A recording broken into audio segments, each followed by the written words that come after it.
Right. Call the meeting to order. Any items from the public? All right.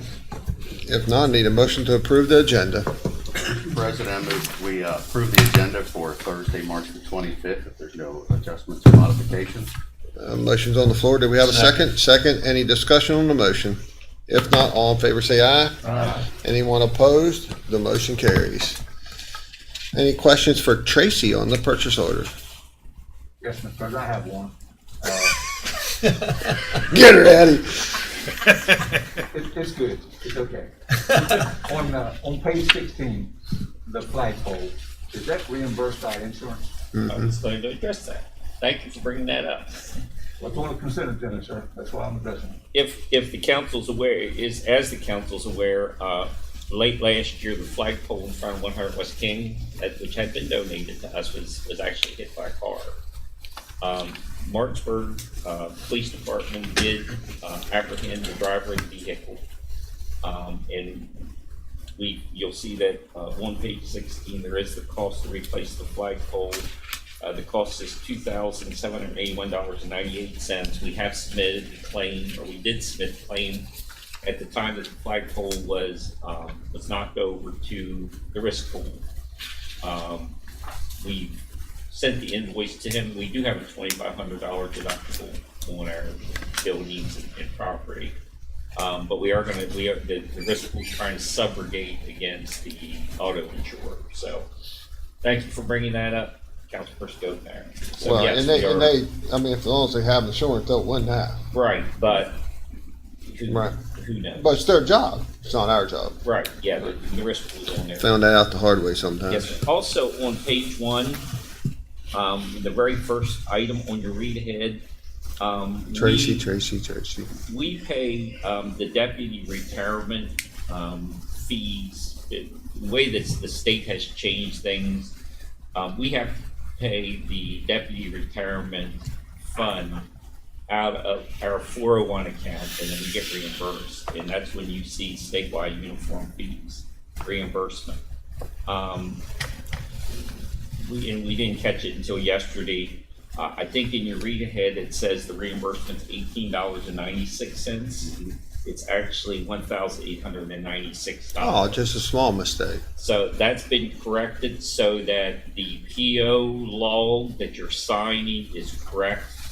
But I did want to bring that to your $1,896. $1,896 even. Yes, sir. Okay, left out a zero.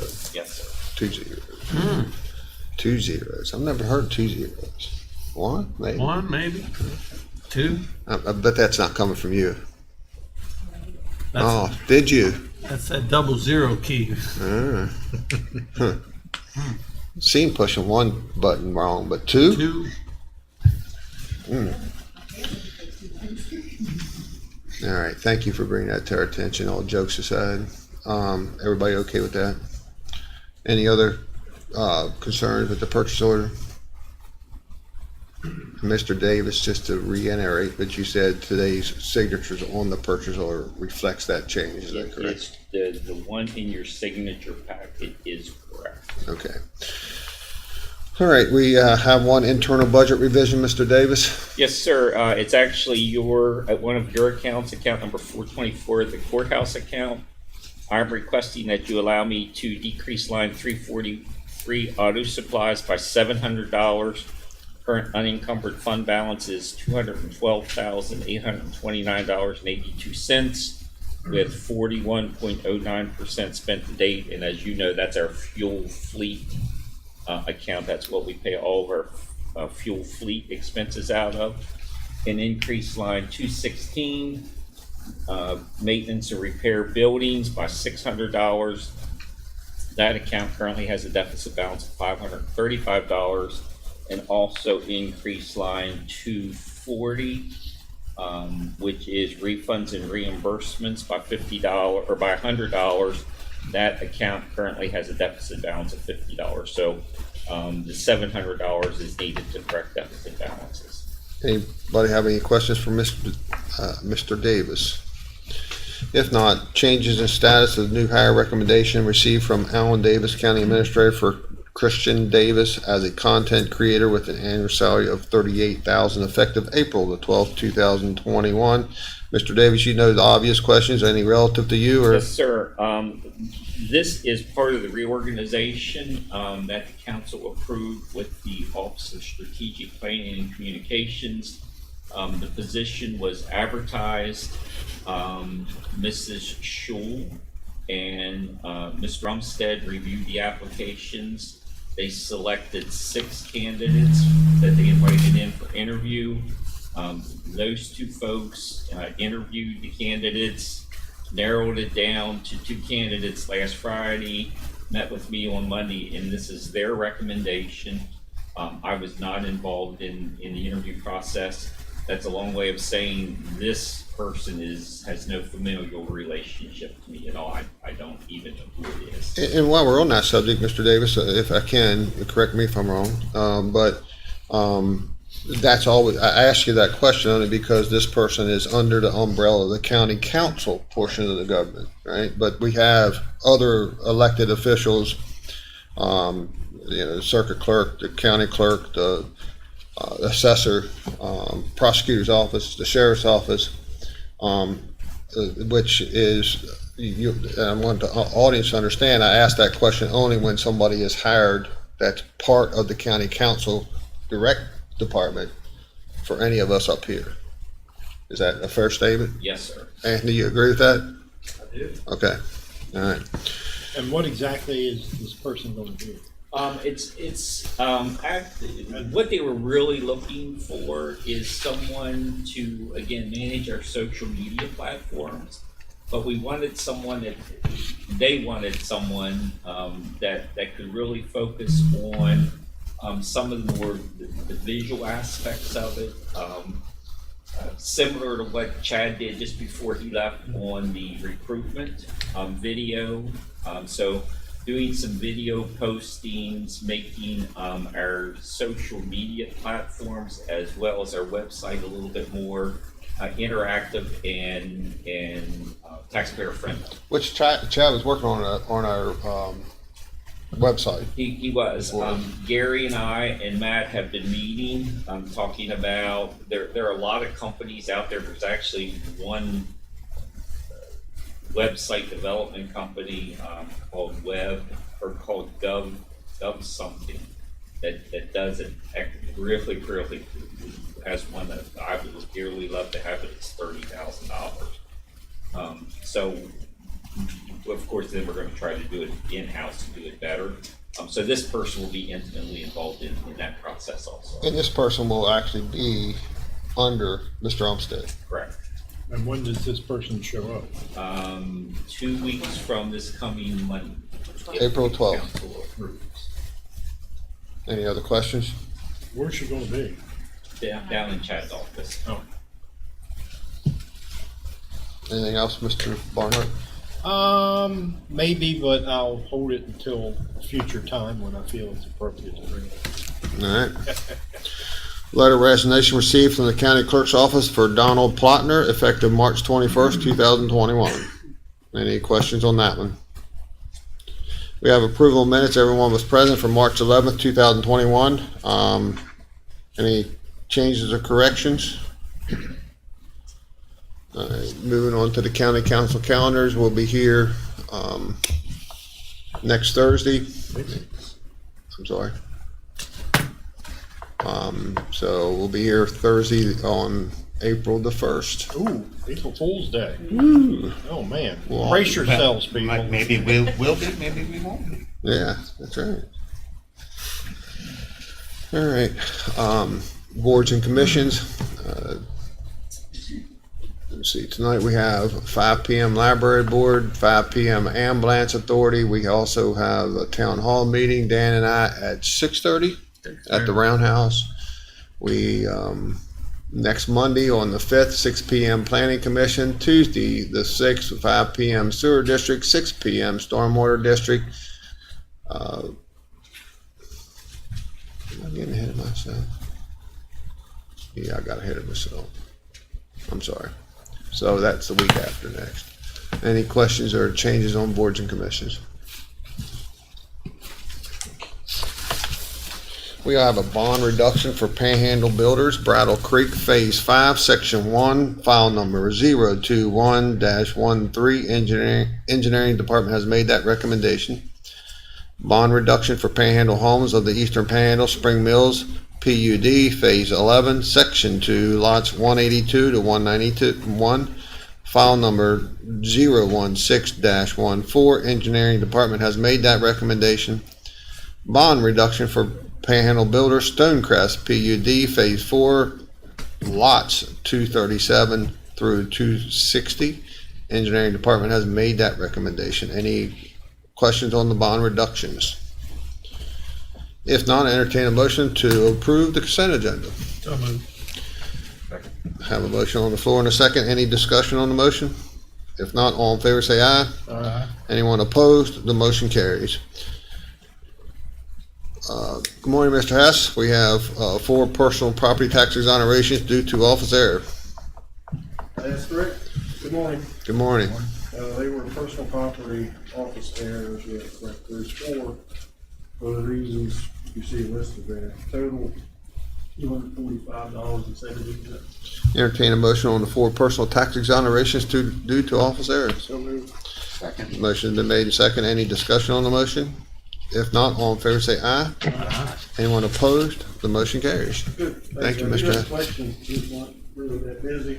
Okay.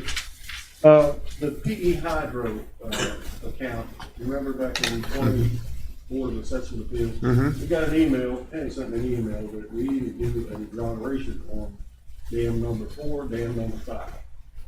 And it hadn't been done, and so I did the exoneration, I got it together. Anthony says it doesn't have to come back in front of you guys to be signed. If not, I'll just take it over to the tax office. But does it need to come here for your approval? The order from the Board of Assessment Appeals is what produced it. That's already, you don't have to come back to the council again. The council's already approved. The council's already approved. So it's just for signatures then. If you want signatures, you can, but there's no need to have another vote on it. In other words, I don't need to take it to the prosecuting attorney to sign off, if the tax office like we do all the exonerations, we don't need any signatures on it, I just take it over to the tax office. I can do that, I mean, that's fine. I have to revert back to legal. I mean, Yeah, Fine. Okay. That's fine. that order itself is all you want. Listen, I'll take care of it. all right. All right? Thank you. Thanks. Thank you. Hey, nothing. Board meeting reports, Mr. Barnhart. Well, thank you, Mr. President.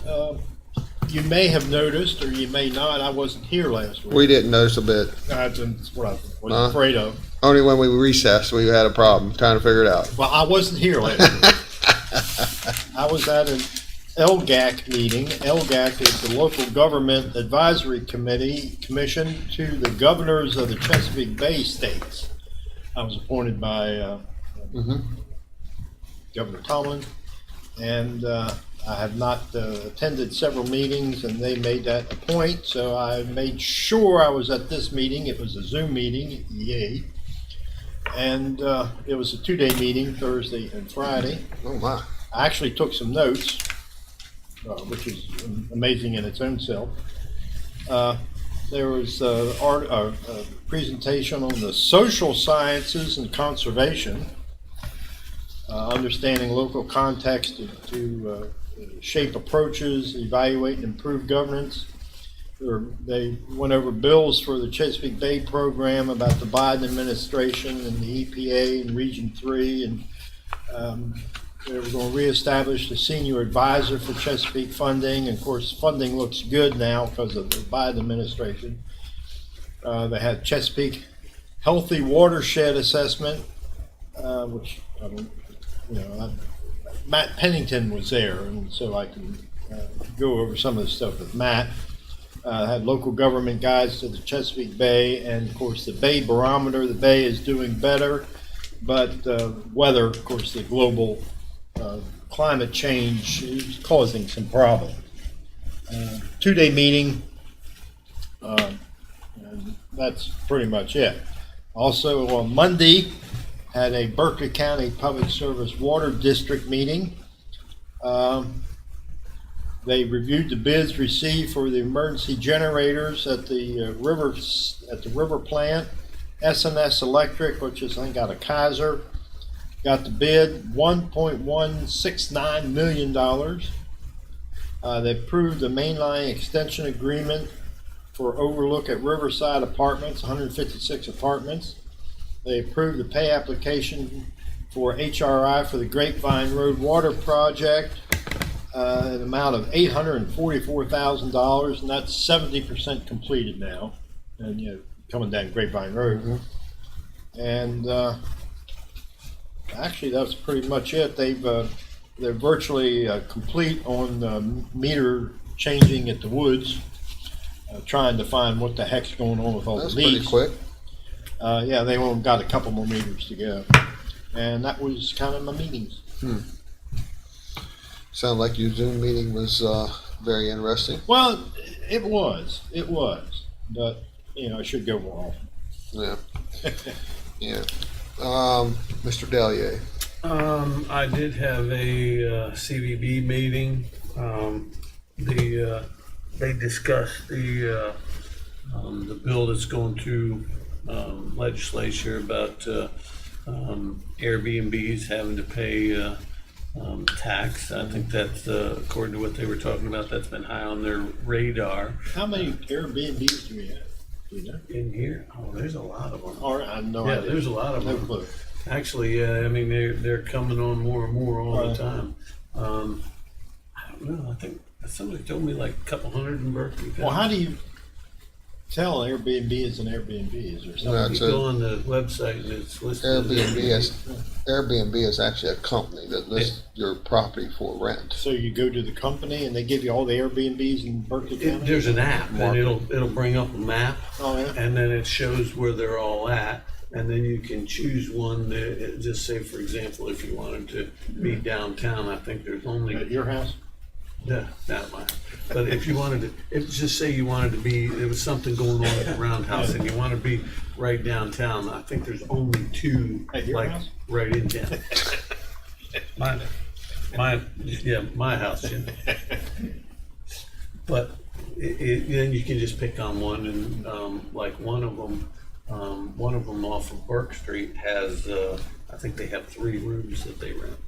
So, and then I think they have like a little continental breakfast they give you with a donut and or a bagel or something, I don't know. And a coffee. Airbnbs are very popular, I think, might be wrong, for traveling nurses.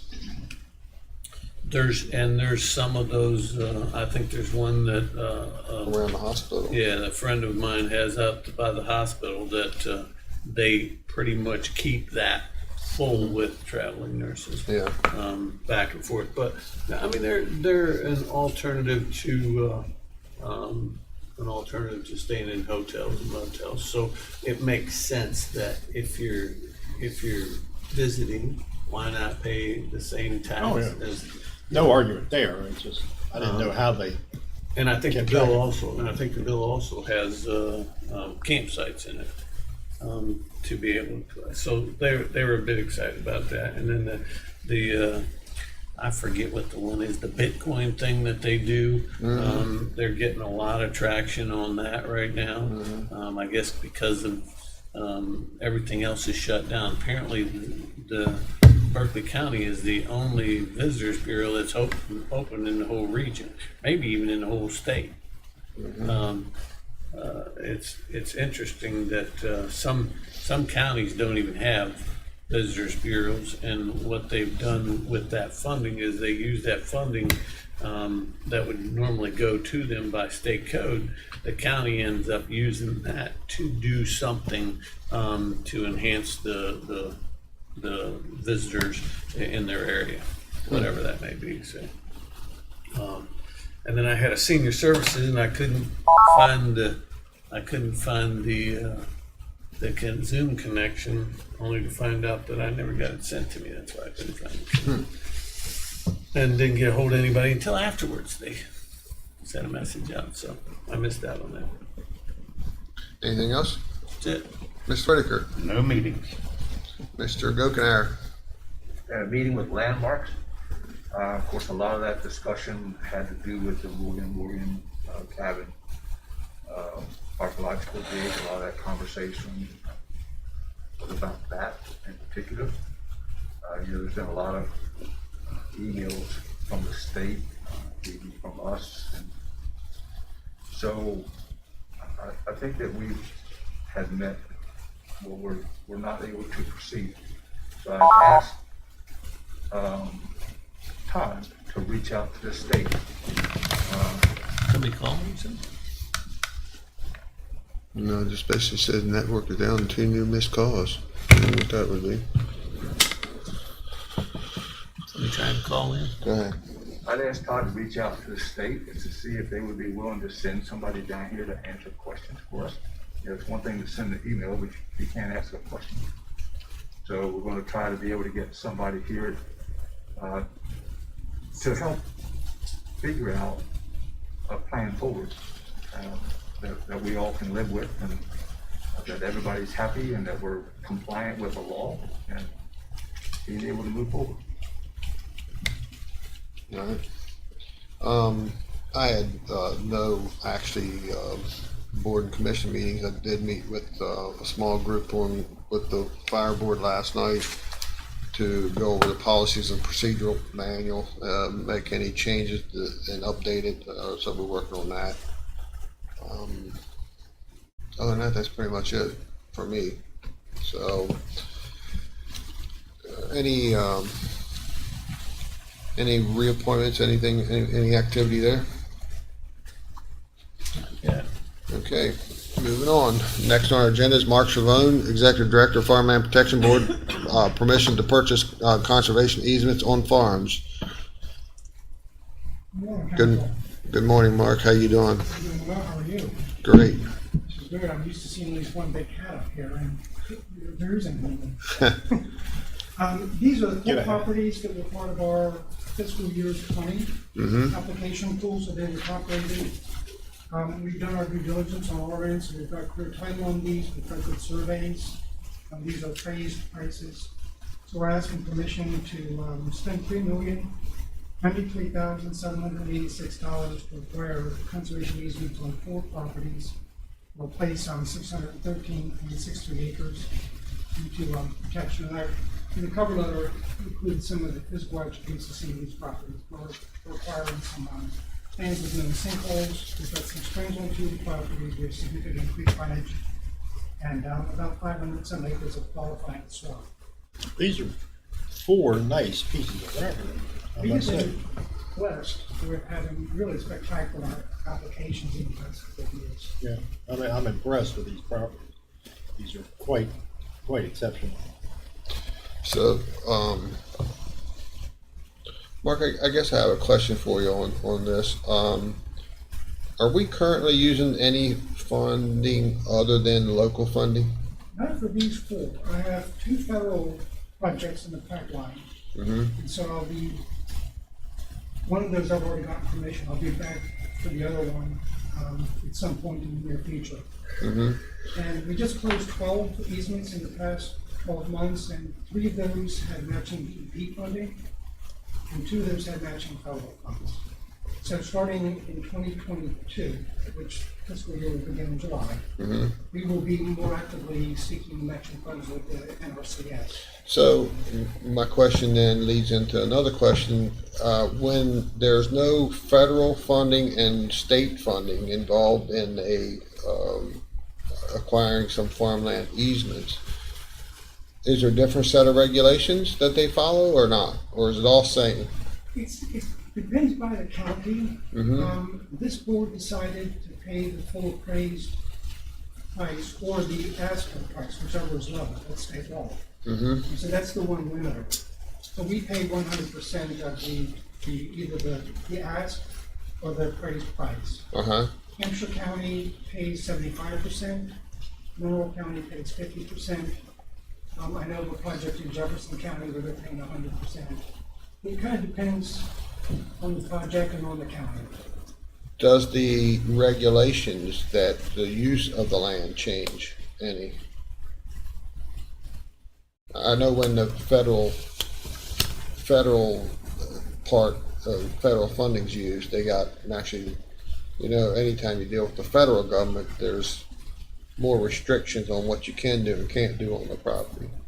When it gets down to local, is your restrictions word for word the same when federal and state money is involved or not? Pretty much, with the exception that during the prior farm bill, there was a fairly onerous requirement for what was called an agricultural land easement plan. That plan could have mandatory practices That's what caused basically this trip up, and why we all of a sudden, we being all of the counties, saw a drop off in farmers who were willing to participate in that program. So as an example, we lost several properties during those years because the federal requirements, which took years to come out in print, so we had some cases after the back of the property owner, we'd already selected them for funding, and say, oh, by the way, I now know that because you've got a mile and a half on such and such creek, and you've got animals, you now have to fence that, and it has to be done before you go to closing. Right. And then moving forward, as long as you have animals that are pasturing next to that creek, that fence has to be maintained, and it was the legal requirement that the farm protection boards in the county actually become basically the fence points. So a whole bunch of land trusts across the country petitioned Congress to have that removed from the current farm bill, which is the 2019 farm bill, I think, or 18. So that's gone. So now the big difference is that we require a conservation plan, which is advisory. The feds still talk about an AOE plan, but by law it cannot have these mandatory requirements anymore. But we're finding that a lot of those farmers are so fairly skittish about this. And this happened in all of us.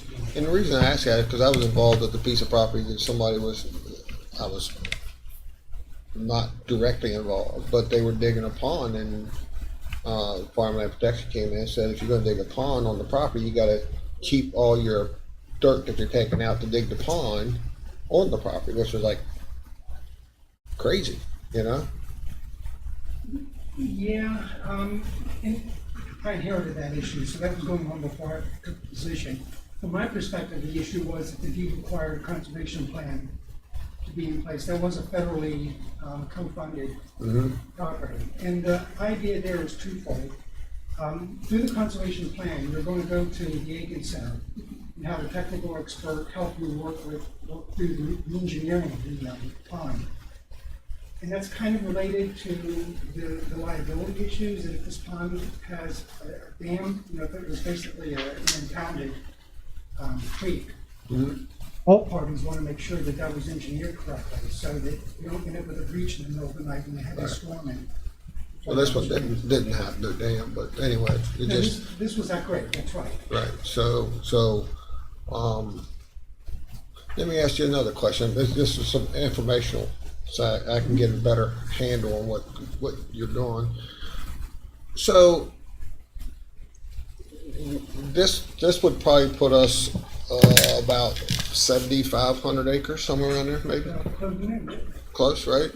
So when you're buying the easements and something crazy happens, which a lot of our food is being produced overseas, right? Does this give the farmland protection an easement to start growing crops on this property, or is it basically reserving the property and it's up to them whether they want to use it for farm? Exactly, and we're very clear on that, with the exception of these few weird properties that have these federal AOE plans. You don't get in the business of telling a property owner how to farm or whether they need to stay in farming. Right. My land in Jefferson County is under farmland protection, and I'm not in production. I'm figuring that just I know in the fields once a year. Over the past 25 years, I've seen the water retaining capacity of the soil increase dramatically, so I'm improving the soil. But the hope is that at one point some young family would be able to come in. But if somebody came to you and say, hey, all heck is broken loose and we need to start growing crops to feed Berkeley County or Jefferson County, and you say, well, no, I'm not going to do it. Where's that leave you for the money that you spent as a farmland protection board? Well, that land is available for farming, and I would hope that if all heck breaks loose, that feds would come in with programs like they do to the day that would help farmers with some either technical or financial assistance to get going. Okay. Because we talked about that this morning. I mean, the ones that can only afford to be profitable in farming is the big farms out in the Midwest. Yes and no. Okay. An interesting thing that's happening with agriculture, part of my job is to worry about what agriculture is going to look like in 100 years. But this whole notion of value added, or farm to table, where small farms are making a profit, they're converting goat milk into cheese and doing high-end cheeses and selling those directly to restaurants or to farmers markets. We have a poultry producer now within the county that is You do? selling. Yep. And that's an interesting example. The prior commissioner of agriculture had gone on the record when this was happening is to kind of say, no, the Farm Protection Board would never allow slaughtering facility on one of their protected properties. It's in the deed. We allow production facilities on all of our easements, provided the US IRS has an impervious surface cap on easements. I think that's going to be a problem in 150 years. But for the time being, it can't be more than 2%. So there is a good plan well, there's a possibility of a good plan to be able to utilize this 7,500 acres. Now, probably a decent amount of it's not being used for active farming now. Actually, most of it is. Is it? Yeah, Okay. an awful lot of our land is in beef production. We're getting ready to move forward on the acquisition of beef before you guys again to acquire a significant amount of acreage on a commercial orchard. We've got, if I was going to rank it, it's probably our top producers are doing beef. And below that, it's just general hay and then row crops. And then you get into the specialty crops and poultry and things of that sort. Okay. Do we have any orchards protected right now? Bill Butler has about 40 acres Okay. in peaches. And in that neighborhood, Gary Corner also has, it's a small row, it looked like it was a residual part of an orchard, but we're moving on about 320 acres of. Right. Probably 100 years ago, we probably had 10,000 acres in the orchard. Doesn't Cybert still have some of his in the orchard? Yes, but he's not been selected and he's not an easement now. Right. Yeah. I would love to acquire more orchards. Anybody else have any questions? So what you're saying is, these parcels of land, if somebody came to the county, for example, and wanted to do some hydroponic greenhouses, commercial, they're allowable on these properties? Again, as long as the impervious surface limit isn't exceeded. And ultimately, I think this is going to become a problem. It's already become a problem in some counties like Grant and Hardy County, where people are raising poultry in very large timber houses. And if it's a small enough farm, if it's only 30 acres, that sets a cap. So they're done on a percentage of the impervious area, done on a percentage of the overall property? Good. I like that. Yeah. So vineyards, distilleries, breweries, all those agricultural issues will fall under the same guidelines to be able to use on the property? Yeah, West Virginia has a really broad definition of agriculture, and our lands also have to support agriculture. And Right. so whether you're going to use corn mazes, pumpkin patches, I would love to have an orchard in a distillery. It would just help with our portfolio to be very diverse. The poultry processing facility is a great first step for us. Interesting. I'll know more today than I have in 10 years. And that's my fault, not yours. Well, once this is all over, I'd love to be able to put together a tour for some of our properties, so you all could actually get out and see what what these lands look like. And I guess you're looking for, I'm sure on a grading scale, fertile soils takes priority over non-fertile. Yes, and what's new, we were into a scoring scheme 2 years ago, and so we now more heavily award points for agricultural production as reported to the assessor through the farm evaluation point and overall acreage. So we're looking at larger tracts that are productive, that they're actually claiming they're bringing $50,000 worth of agricultural production into the land each year. All right. Yeah, I mean, that's good, because I was to the understanding you couldn't do a commercial production like a hydroponics, greenhouses, those type of things. So. What I can do then is get you a copy of our sample deed, So you can see that Okay. there is a clause where it's very permissive about that. The short list of knots is the important thing. No subdivisions, no industrial Right. use, most non-agricultural commercial use, but we even allow home-based businesses. And back to Doug's first question, when he said, and you're bound by federal rules and regulations, correct? And those rules and regulations are not altered. I'm understanding from what you're saying, if you don't use federal money, you still have to follow those exact same rules and regulations if it's all local money. Yes, the State Agricultural Land Protection Authority, which is directly off the State Department of Agriculture, they kind of manage the deed template that all 21 counties use. And it's very similar to the federal one. So you're saying there is a separate one for state than the federal? Right, only to the extent that when you get into the legal jargon toward the Right. end, where who holds what, and if the property is condemned by court action, what actions happen after that. When you get into the weeds of that, we're including the federal government, and so the wording is different. Right. But the first half of the deed, it has the cans and cannots, is pretty much identical. Okay. All right, entertain a motion on the easements on 613 acres. Is that right, Mark? I'll make a motion to accept the recommendation for the farmland protection for the easement. Have a motion on the floor. Do we have a second? Second. Any discussion? Yes, sir.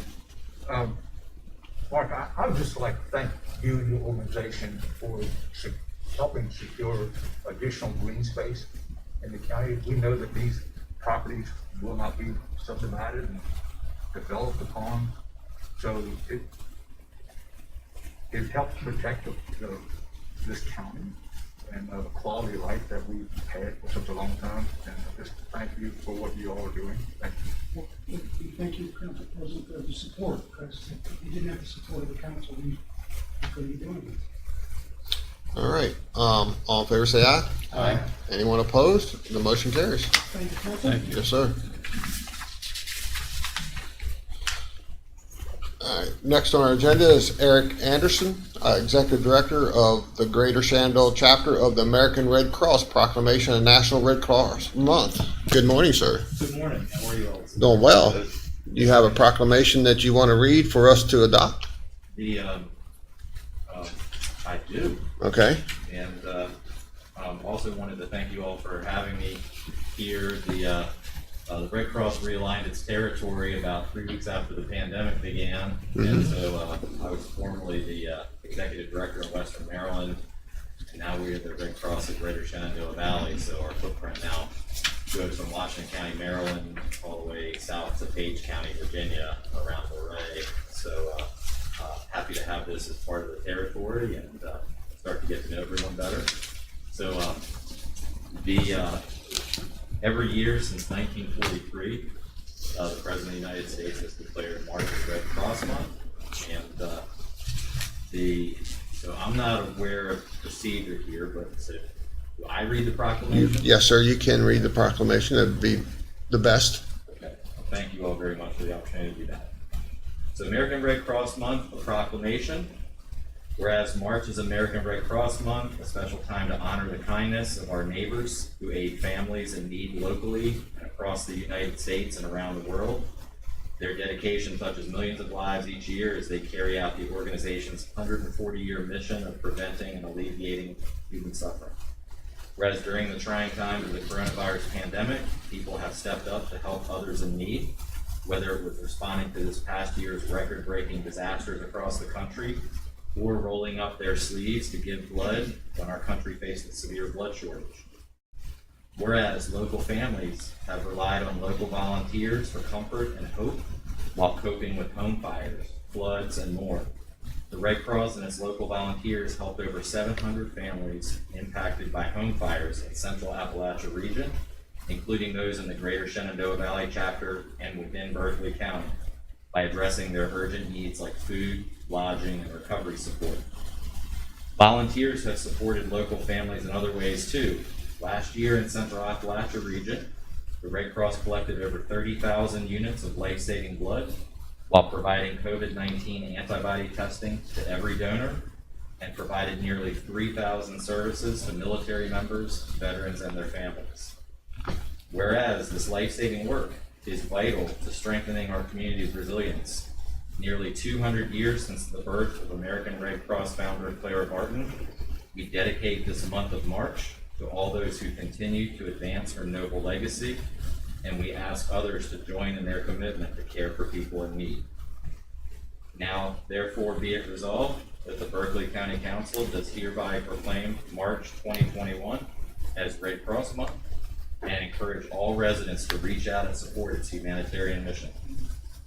In witness whereof, I hereunto set my hand this 25th day of March in the year of our Lord 2021. Thank you all for that opportunity. Yes, sir. Eric, anybody have any questions or statement for Eric? Yes, sir. Your organization has been a great partner with the fire service, in particular, the Berkeley County, not only assisting residents when they burn out, but also when we have to set up a shelter, that your teams locally have assisted greatly. So your organization has done a tremendous amount of work in this county, and we appreciate that. Well, we're very grateful to have that support. That's one thing that we had to alter some of the ways that we did things in 2020 and through present. But the good news is we were still, 100% responsive to, fires, floods, those type of situations that that come up, in some cases where in Hagerstown in September, we would have set up a shelter for a multifamily fire where 68 people were displaced. Instead, we were fortunate to have a local hotel partner that could put people up in non-congregate sheltering. So we're just figuring out a different way to do the same thing and help people in need. So very much appreciated. Well, Eric, we do appreciate everything that Red Cross does. And as Councilperson Gokenheier said, we notice what you do for Berkeley County and want to thank you. Well, and we're hopeful to be seeing more in good times. I was going to say, yeah. Not for fires, floods, and other disasters. All right, entertain a motion to adopt the proclamation. So moved, Mr. President. We have a motion on the floor. Do we have a second? Second. Any discussion on the motion? If not, all in favor say aye. Aye. Anyone opposed? The motion carries. Thank you. Thank you, sir. Ne- And we want to stick around. Eric, we'll take some photos at break here after Mr. Lang gets done. Next on our agenda is Mike Lang, Chief Court Marshal, presentation of Court Marshal of the Year 2020 and Service Award. Good morning. Good morning, sir. Thank you all for fitting us in today. We're here today to present two awards to our Deputy Court Marshals. The first one is Deputy Court Marshal of the Year. We developed this award 3 years ago. It's voted on and selected by their co-workers. And I brought some folks with us today that's going to take part in what we're doing. So I'm pleased to announce that Deputy Court Marshal of 2020, we're just getting 2020 thanks to the COVID and all, getting all the materials in, is Deputy Marshal Carroll. Marshal, you step forward. If we have to be allowed, Judge Redding has a. I see the judge here. We're honored. Honor's all mine.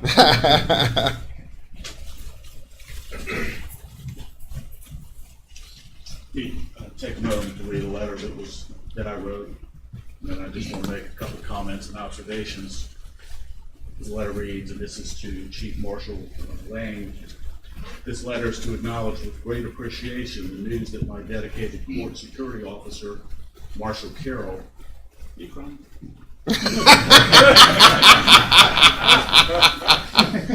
Has been selected to receive the Distinguished Security Officer of the Year Award for 2020.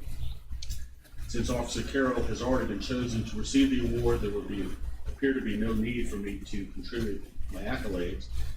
I cannot, however, pass up such an opportunity. Officer Carroll conducts himself at all times in the relentless pursuit of perfection in acting as a security officer. He maintains an acute awareness of all persons and activities within my courtroom and communicates quietly and effectively with the security team, such that the multitude of details required to conduct countless daily hearings in a manner conducive to the safety of all participants is guaranteed. Marshal Carroll's demeanor toward members of the public is always alert and polite, yet firm. Moreover, his diligence in enforcing our COVID-19 protocols has been extraordinary, undoubtedly keeping our support staff, attorneys, litigants, and the public at large as safe as possible from exposure to the virus, while at the same time keeping my heavy docket moving in an efficient manner. In addition to his professionalism and dedication, Marshall is also a wonderful and interesting person. He's great fun just to talk to, and he constantly amazes me and my staff by demonstrating the many areas of life in which he has achieved mastery, carpentry and home building to name a few. He loves to share the knowledge and wisdom he has acquired over the years and offers sage and helpful advice when it is sought. His strength of character is further evidenced by his doting love and affection for his wife, children, and grandchildren. In sum, I do not know what I would do without Marshall and my security detail. Thank you for recognizing Officer Carroll's extraordinary talents and accomplishments for 2020. It is certainly well deserved. Just a couple of observations. First, I honestly believe that the character of a man or a woman is defined by what they do when nobody's watching. And I can say without a doubt that Marshall has that character. In fact, I have a video monitor in my chambers, and I'm able to see what's going on in the courtroom, and we use that so that we can see when all the litigants and attorneys are assembled, and I can go out, kind of keeps things moving a little more quickly. But I don't know if people understand, but in the morning prior to us having court, there is a sweep of the courtroom that takes place that, quite frankly, if one wanted to, they could do it in a haphazard manner without really putting much effort into it. And I'm constantly amazed at watching the level of detail that Marshall puts in every morning. He's in there by himself. He has no idea I'm watching now. Now he does. But those are the little areas in life where we can cheat. We're in there by ourselves, and in this day and age, looking through a courtroom and making sure it's secure every morning is really important. And Marshall does an extraordinary job at that. The other thing I'll tell you is he is just one of the most kind-hearted, giving human beings you'll ever meet. I'm almost ashamed to say this because I know there's filters on this, but I have a deck on the back of my house that was built when I bought it back in 2005, and some of the boards were rotting out. So he just happened to hear me speaking to the courtroom one day about I having to start replacing these boards. And I've got tools, I don't know what all of them are for, but they look cool, so I bought them. But I had, Marshall overheard me, so what kind of decking do you have? Because I was saying, I'm having a hard time getting these boards up, they're all bunched together. And I said they're 2x6s. But they're really funny, so 2x6s. I said, yeah, that's a strong deck. So he said, how many do you need? I said, probably 8 or 12 foot sections. So that evening, the truck pulls up with a big trailer on the back. There's Marshall with 8 or 12 2x6s. And we lug those things around back, and he looked and he said, Judge, and that's the other thing. He calls me sir. It doesn't look about having a beer.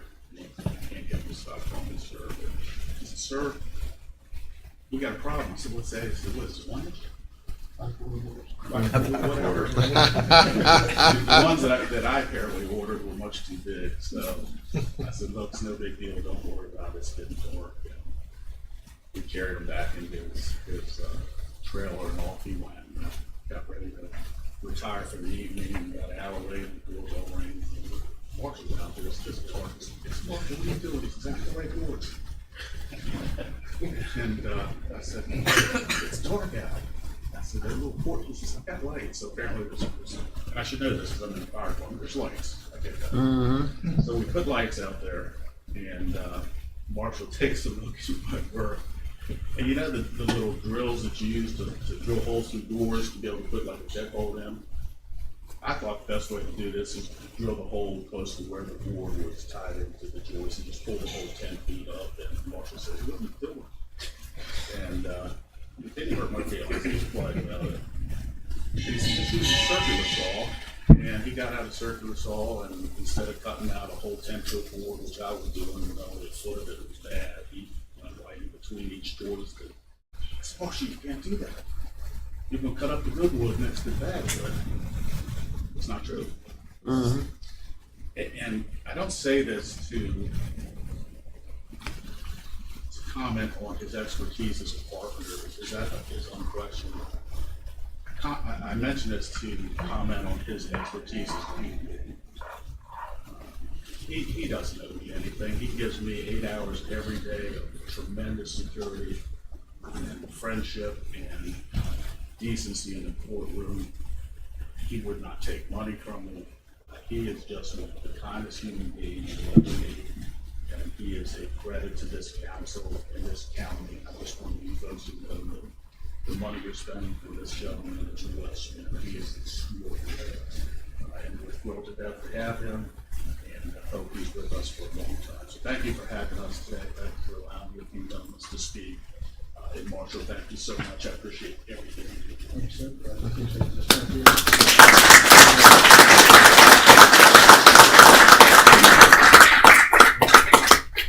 I've had the unique ability to work with Marshall since 1994.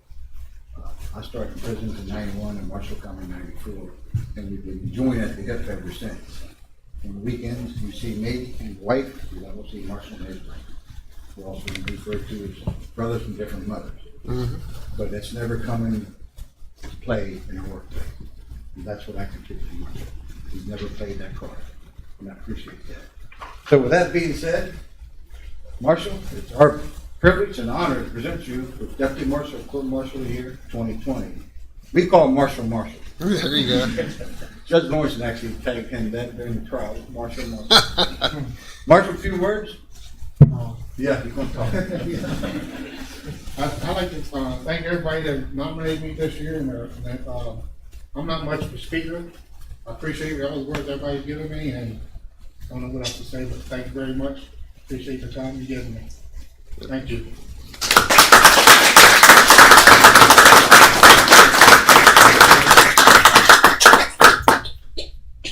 Marshall, I'd like to say a couple words real quick. The team that Mike has put together is awesome. Judge Redding, you're exactly right. I mean, we're very proud of you, Marshall, but we're very proud of each and every one of you all that work over there. You get recognized for being the best court marshals, even in our circuit court, but throughout the state of West Virginia and even into the federal level as well. And that goes a long way. Just like Judge Redding said, the way you all do business in that courthouse is a reflection on this county council. And I just want to make sure that each and every one of you and your entire staff, Mike, understands that we see that and we appreciate it. We appreciate you.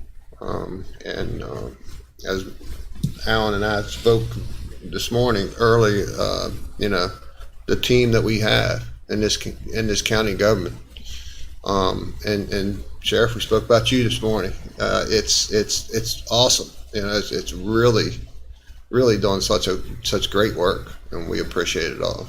Thank you, sir. Thank you. Anybody else? I'll say something. Marshall. I'm sorry, sir. I'm sorry. You can run, but you can't hide. You ready to get out of here? Get Get back to work. You guys, all of you have, and congratulations, Thank you, by the sir. way. You guys, all of you have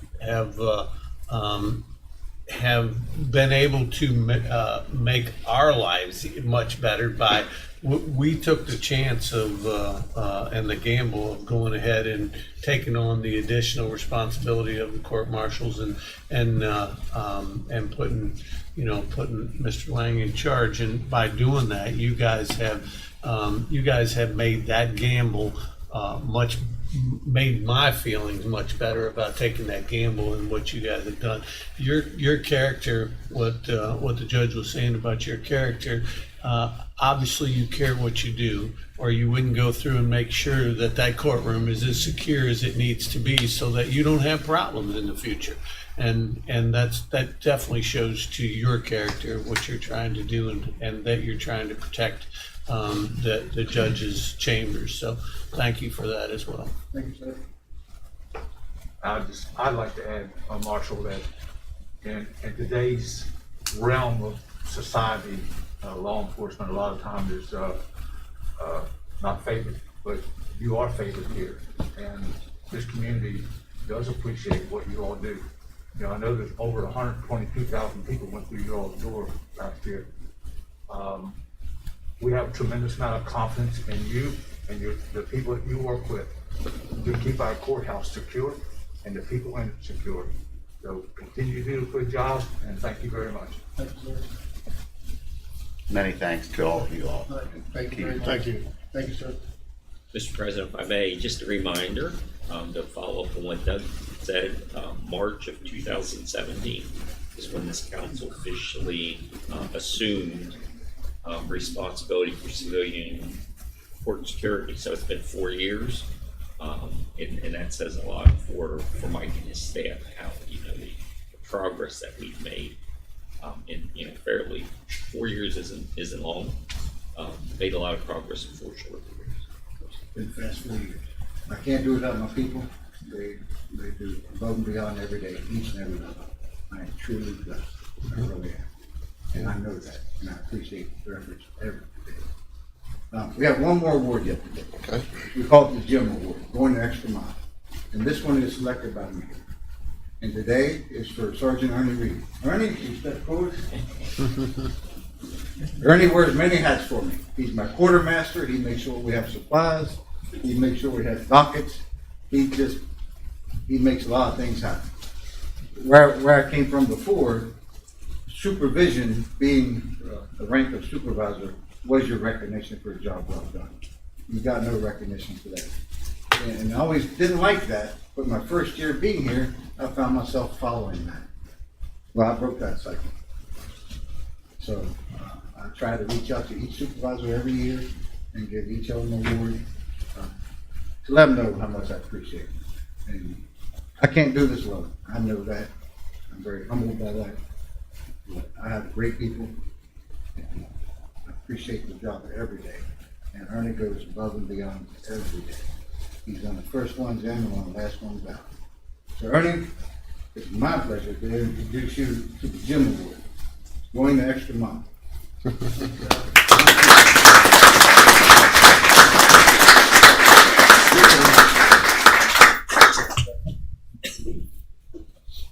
I'm usually not one that's the loss for words, but this word means a lot. I do take everything serious when I come in every morning, and want to make you all proud of our staff. It's just not me, it's just not Mike, it's just not Ted, it's every single one of us.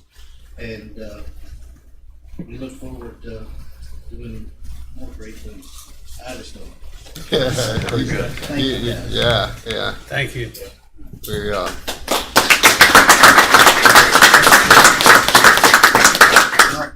That's all I have. I appreciate your time, and can we get a couple photos? We can. Ernie, thank you for going the extra mile. It's a lot of times these days you don't find people that does that. They want to do their job and what they can get by with, and not go further. And a lot of times in the younger generation, it's what can you do for me before I do for you?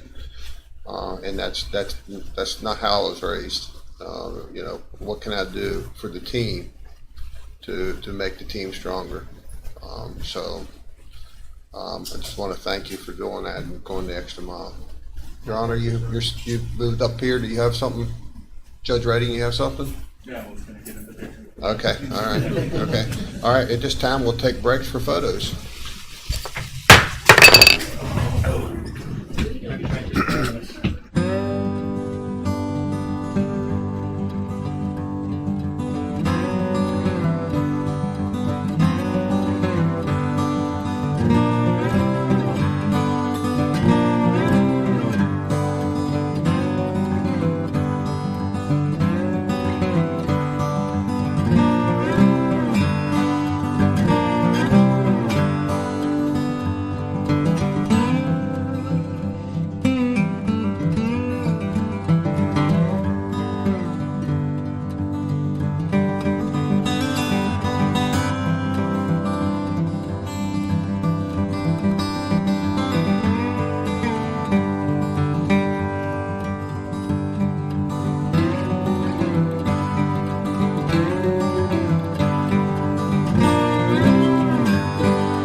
Thank you.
we're back back in session. We're going to change our schedule around a little bit. The sheriff's not here in here right now, but we're going to move the fiduciary supervisor, Will Lawrenson, up to the 11 o'clock spot, which we are behind schedule, as I said, and start the hearing for the estate of Gregory Lynn Shiley.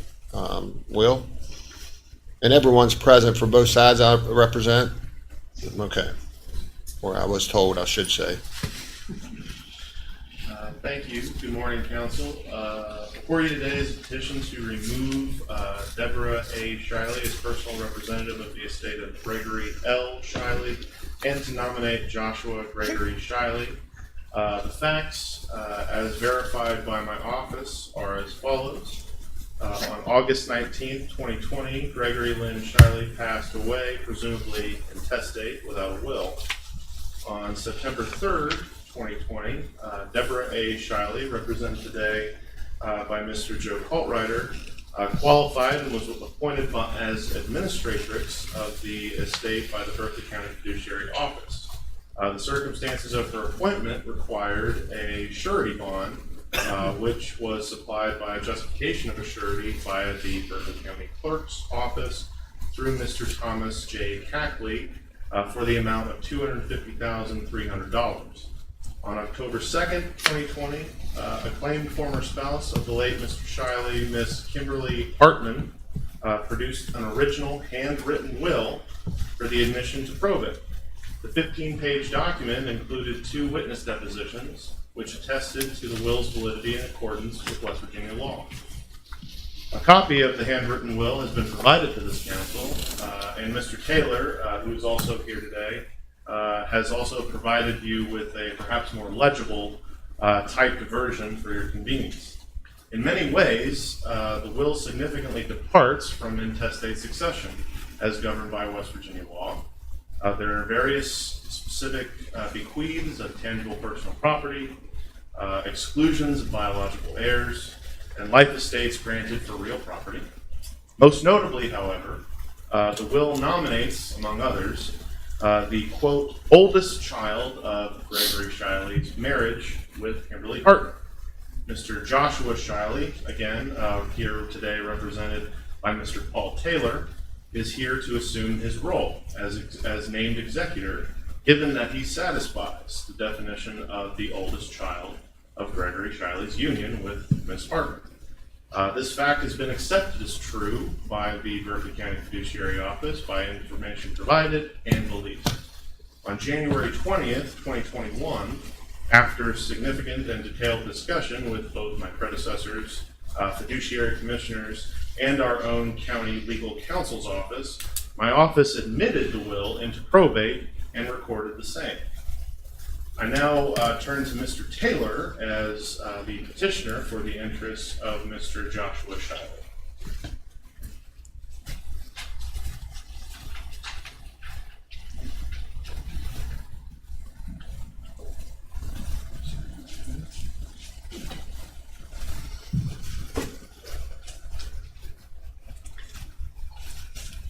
May it please the council, good morning. My name is Paul Taylor. I represent Joshua Shiley. Sitting here to my left. He is the biological son of Gregory Shiley, the deceased that we're concerned with today. Mr. Lawrenson's factual recitation is pretty accurate. I'm not going to go over it any further. I would add a couple of things. First of all, I've taken the liberty of preparing a proposed order for the council's review. Maybe we could use it as a roadmap if the council sees fit. I'll pass each council member a copy. An approach, please. Okay. Well, we would. I've given Mr. Lawrenson and Mr. Delgado a copy of this document as well. I had not given Mr. Coltrider a copy.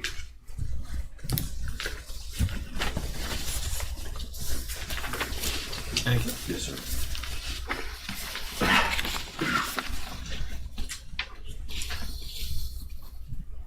Well, basically, the only thing I would add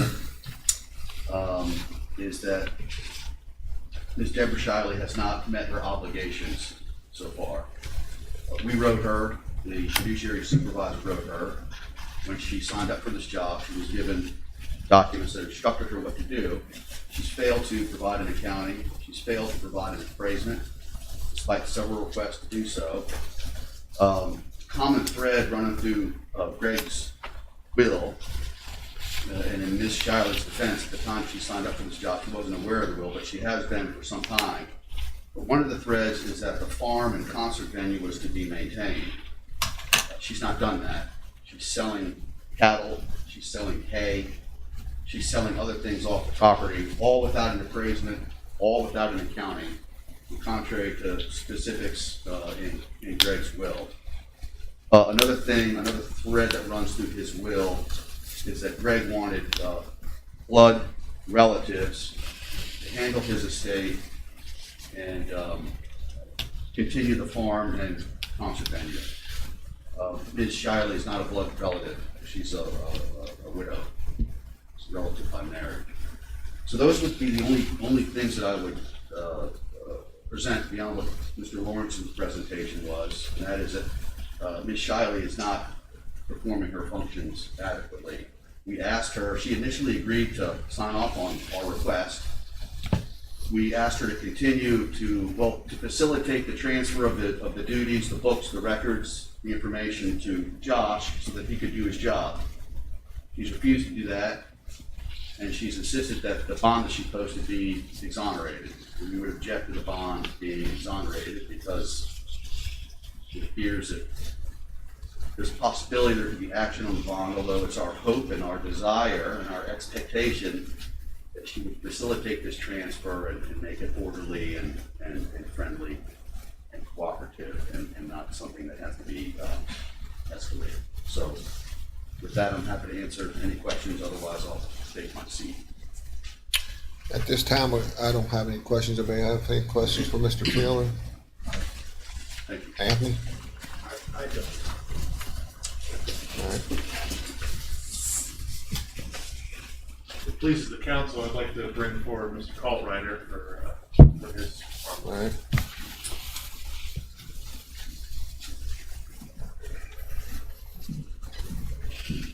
May it please the council, my name is Joe Kaltreiter. I'm here as personal counsel for Deborah Lynn Shiley. I think that's important because this estate took an unexpected turn in October after she qualified, not long after she qualified, when the unusual will, Gregory Shiley, was produced.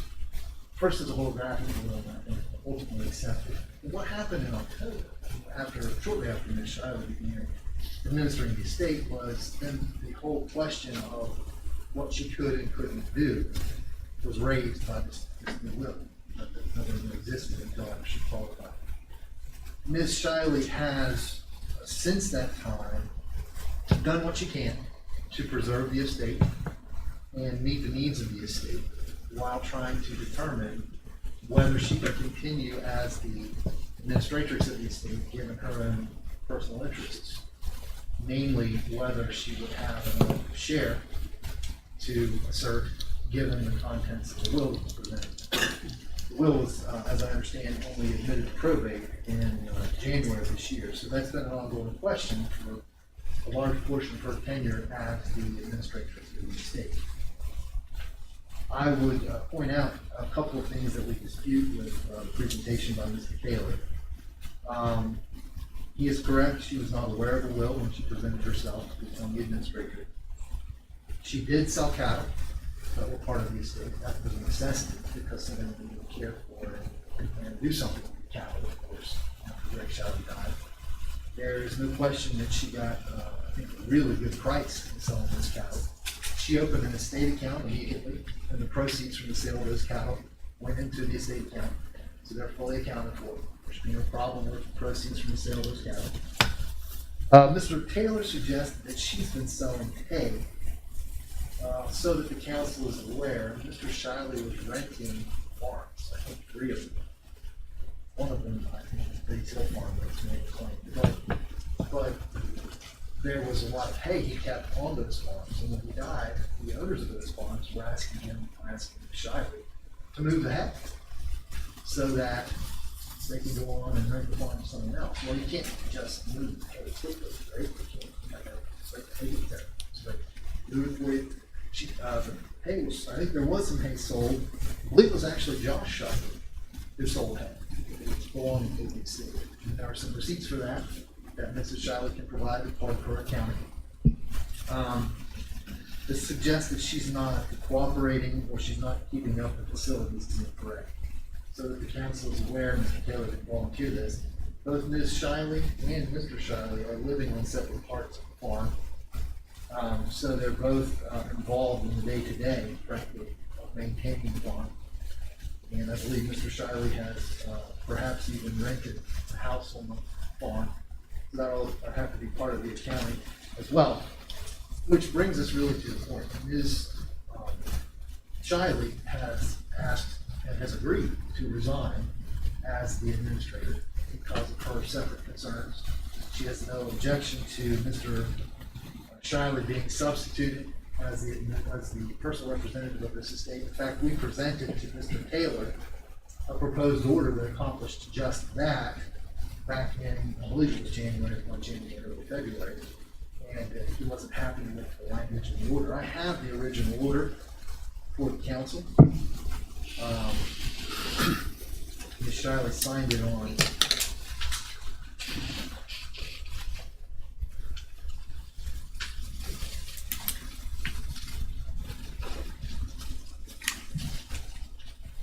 February 15th of this year. And it very simply substitutes Mr. Shiley for herself as personal representative and releases her bond, the bond posted by her son. So if I may approach, I'll have the original order I can provide for the council consideration. I was looking at Mr. Shiley's motion to the council and trying to determine what's really at issue here. And I don't think there is much really at issue, especially when you see the order we presented. The petition requests that there will be admitted probate. That's already happened, so that's not an issue. It asks that Mrs. Shiley be removed. There's no need to remove her. She volunteered to resign. And I don't think it's appropriate to suggest that she's done something improper in the work that she's done since her husband died to be removed. So you're asking us to accept her resignation? Yes, that's exactly what we're asking. And if I could, for just a second, I want to mark Mr. Taylor's handout that he gave us as Exhibit A, if we can do that. And then Mr. Coltright's B. Is that acceptable by both legal? Okay. Yes. And please note that Exhibit B is the original that Ms. Shiley signed. Okay. So yes, she's volunteering to resign. Mr. Shiley's motion asks the council to appoint him as the new personal representative. We can take no position on that. That's for the council to determine. It looks like the rule allows that. Asking that fees and commissions that Ms. Shiley might claim for her work be waived. That's fine. She's not claiming a year commission. Asking that Ms. Shiley provide an interim accounting, and that's fine too. She's been working on her interim accounting. It's been part of her record-keeping duties as she served as the administratrix over the last 6 months. So providing that interim accounting shouldn't be a problem. She's almost finished. I will note, however, that Ms. Shiley will need Josh Shiley's cooperation in order to finish that, because it's Josh Shiley who's living in a building on the property where business records are kept. He apparently is aware of where a couple of some farm equipment is kept or was moved, tractors and such, and he sold some hay. Those are things that we know he's been involved in with regard to estate property. So we're going to need Josh Shiley's cooperation in order to have an orderly transfer of the duties.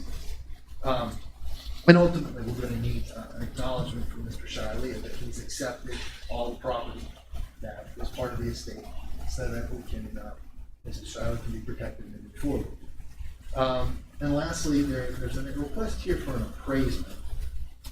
I don't know that that's, I'm not sure I understand that request. The appraisement will be filed once the remainder of the estate administration is done and everything is in. And that would be, ultimately, would be Mr. Shiley's responsibility once he assumes his duties as executive. So really, I don't think there's much to fight about here. Really, the only question for county council may be which of these two orders it prefers. And we are uncomfortable with some of the findings in this order because they make findings unnecessary to the issue. Primarily, the questions of whether Mrs. Shiley has done something untoward or improper with regard to administering the estate. If I can stop you just for 1 second, so Penny, you can get somebody to make copies so everybody can get a copy of the order that he exhibit B.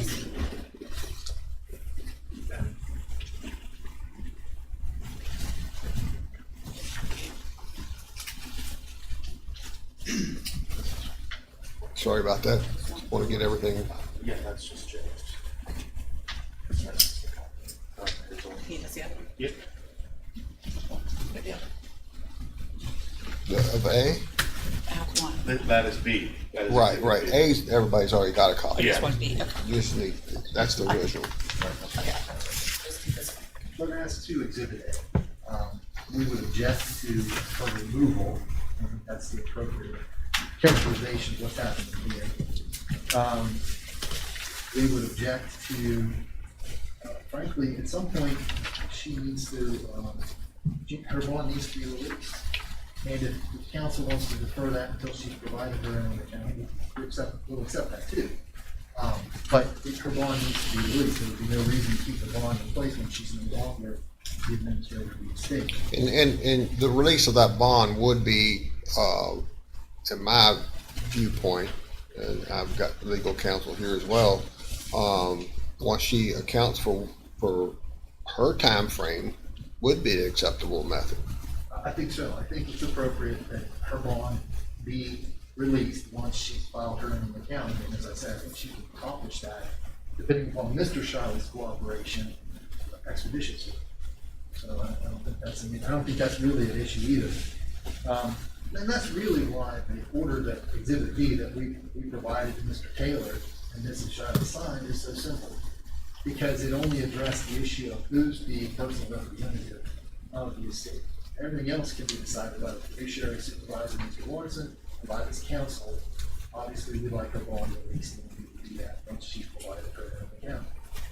But the suggestion that she's doing the appraisal, I think, is inaccurate. And the other parts of the order, Exhibit A, are inaccurate, and so they would be, those would be our objections to the proposed order. I'm happy to answer questions if the council has them. Currently, I don't have any, I don't believe, but may, as soon as we get done here. Thank you. All right. May I respond, please? Mr. Taylor? Thank you. If we had an agreement, we would be here. I'm not suggesting an agreement between the lines here. Josh raised on that farm, he grew up on that farm, he's well able to care for those cattle, he's taken care of those cattle before. Deborah has not filed an interim appraisement, she was selling assets without an appraisement, she's given us no accounting, despite requests from us and from Mr. Lawrence's office. Faultrider didn't touch on that. Mr. Lawrence can speak to that. The proposed order that Mr. Faultrider handed up to you, Exhibit D, contains a provision for immediate exoneration of bond, which we object to, and I not put words in your mouth, but it seems to me it would be appropriate once there's a clean transfer of the duties and obligations from Deborah to Josh. But it's not appropriate now because we don't know what's been done, what hasn't been done. She could have simply submitted a resignation.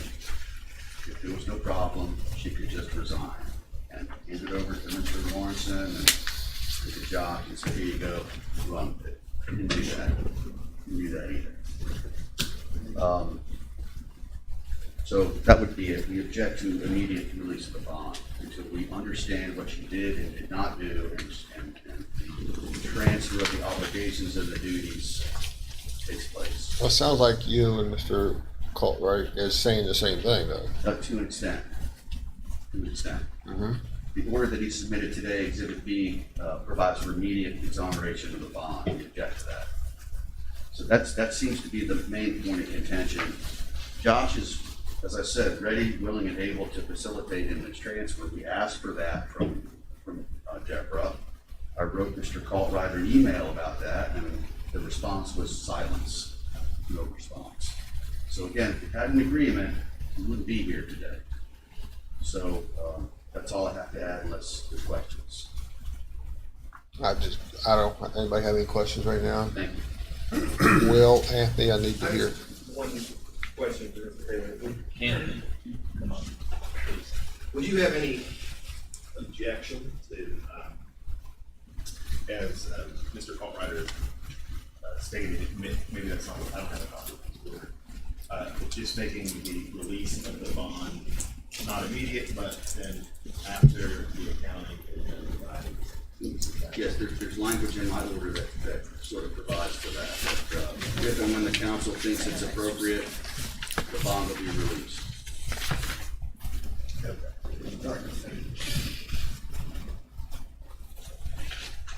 If I'm not mistaken, Anthony, and pardon me for this, but we're here to hear the case today.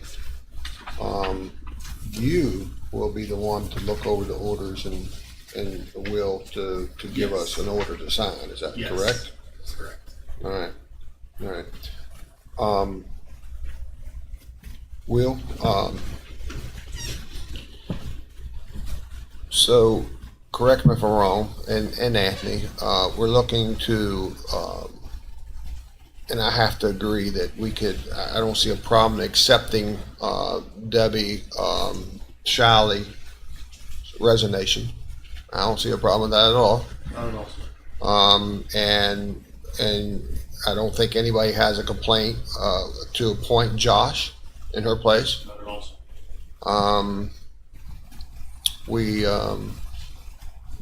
It sounds like we have an agreement, very familiar or very similar to both lawyers in the room, to the need to have the bond released after interim counting is done.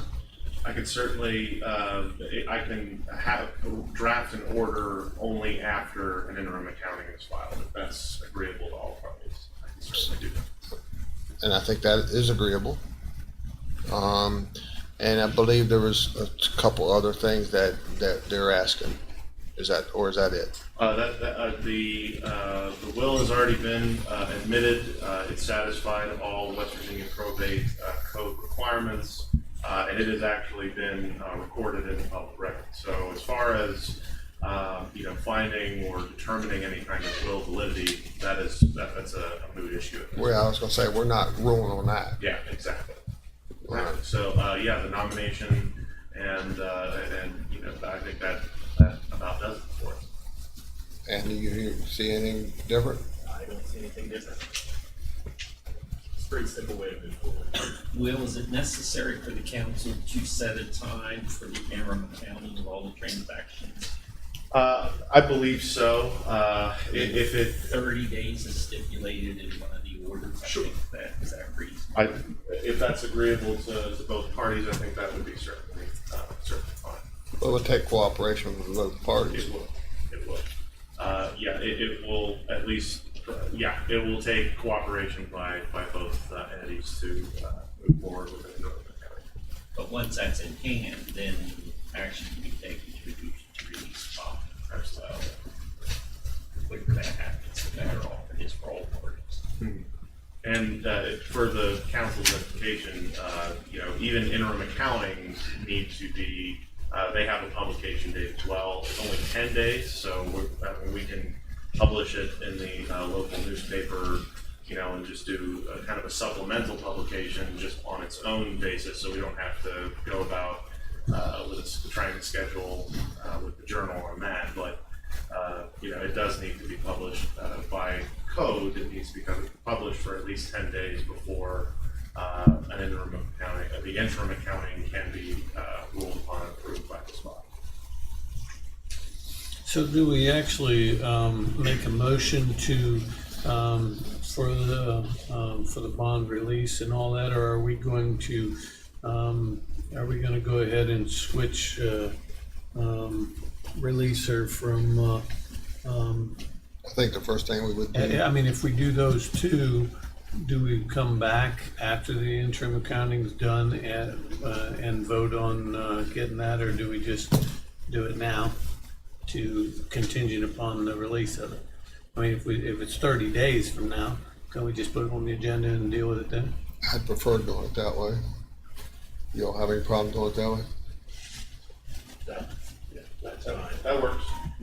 Yeah, that's All right, fine. so then So then you just need two motions, right? One to remove her. accept the resignation Right. and then And- appoint Josh. Yeah. Yep. You want to schedule a hearing now?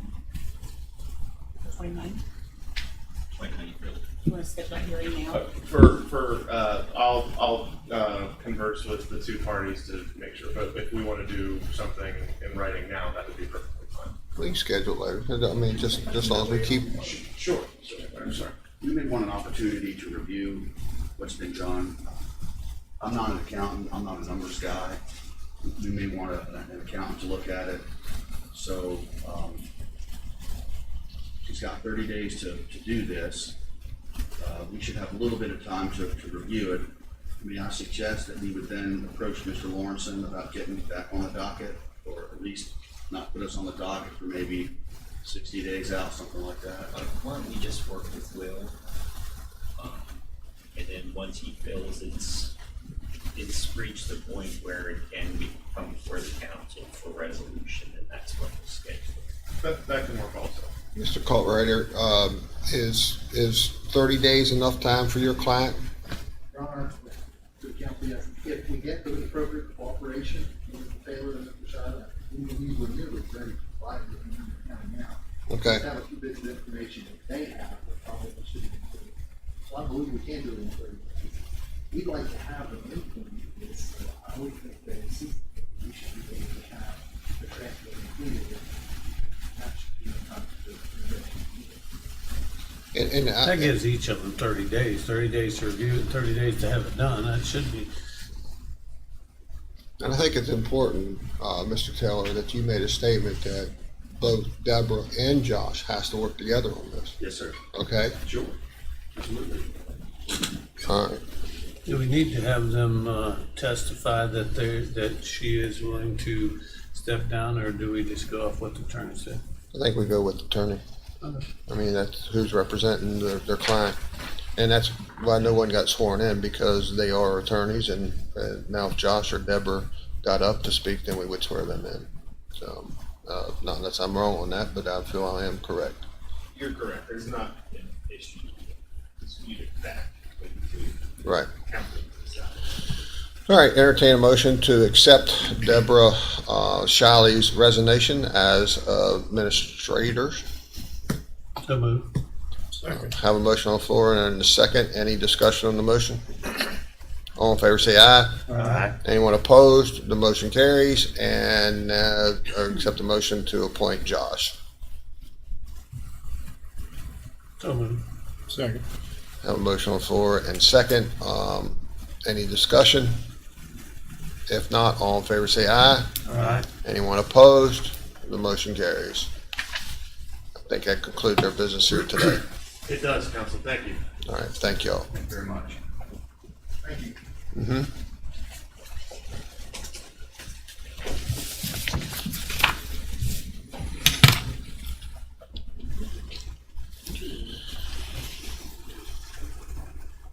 All right, next on our agenda is Gary Wine, Deputy County Administrator, along the sheriff's here in the room for law enforcement body camera upgrades. Good morning. Prior to Sheriff Harmon taking office, we began looking at opportunities to keep current the version of body cameras that are used at the Sheriff's Department. Sheriff Harmon has done wonderful things and continues to do wonderful things at the Sheriff's Office. And when I went to him and said, we're looking to upgrade these, he said, well, we're kind of looking at another option. So we've done our due diligence. We believe, and I won't put we words into the sheriff's mouth, but the opportunity to upgrade to the latest version of the body cameras that they have We don't do that, none of us do that job, but my dad did, and I couldn't imagine putting that gun on my hip without that camera on my chest, just to protect both the citizen and myself. The upgrade through Motorola is $122,813.40. That brings us to their current model that just released. It comes with a 3-year no fault. Doesn't matter if the car runs over it, if it's working, it's covered. We're about 3 years into the current cameras. They haven't issued end of life, but they have issued maintenance, so we need to renew. So it makes dollar sense to do the upgrade now. The sheriff, I believe, will confirm that he likes the new cameras, and their new features and functions help continue to grow what we provide and what that provides them security. It all is stored here.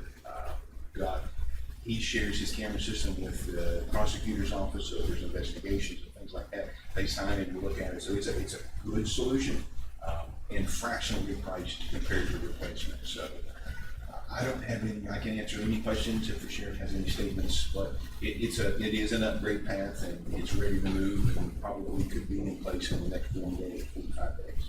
Gary, outfitting our deputies with body cameras just happened 3 years. That's correct. What was the cost of that back then? It was over $250,000. That's what I thought. Yeah. So this is probably half of what it costs That's correct. for us to do the initial. That is good. Remember, the initial was also growth in in-car camera replacement too. Right. So that $250,000 also included, you didn't have a uniform in-car camera system with your fleet. So it was 62 cars and 66 body cameras initially, upgrade and everything inclusive. This is just upgrade to body cameras. And if the council approves this, this will run them through at least 3 Yes, sir. full years. Yes, sir. Well, And that's what I was getting ready to say. Is this something that we're gonna have to be looking to budget every 3 years? not necessarily the current body camera generation, that WatchGuard, it's Motorola now. It was WatchGuard. Motorola bought WatchGuard. So you saw an increased level of research and development from the version that they're wearing. That version that they're wearing now is about a 5-year-old camera. So no, sir, I would not expect to be back here in 3 years, probably 5 years. This is brand new generation. They actually offer a 5-year warranty with this. My opinion was they were a little proud of the pricing, so I would much prefer to step in with the 3 and do some negotiations sometime prior to year 3 on the extended. The money wasn't worth it. I told myself, for that kind of money, we'll throw out my new ones in 5 years. So I didn't provide that math. I gladly would if you wanted to see it, but it makes sense. You've said upgrade, so is this upgrade or replacement?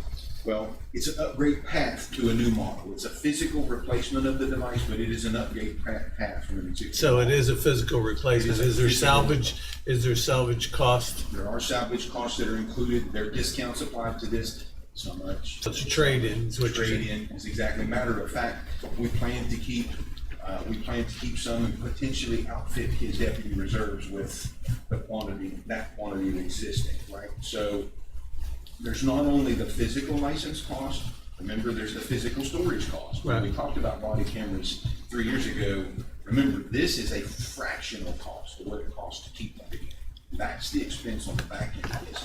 It's not effective, you've already budgeted, we already support it, we're already prepared for it, but $122,000 doesn't cover the cost of body camera footage for X amount of years, which goes back and speaks to some of the other product lines that are evaluated.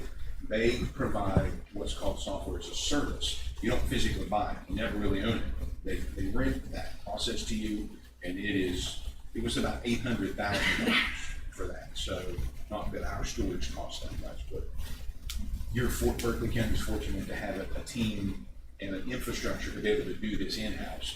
You start looking at the smaller departments that buy into those and use the hosted services, it's really expensive to do.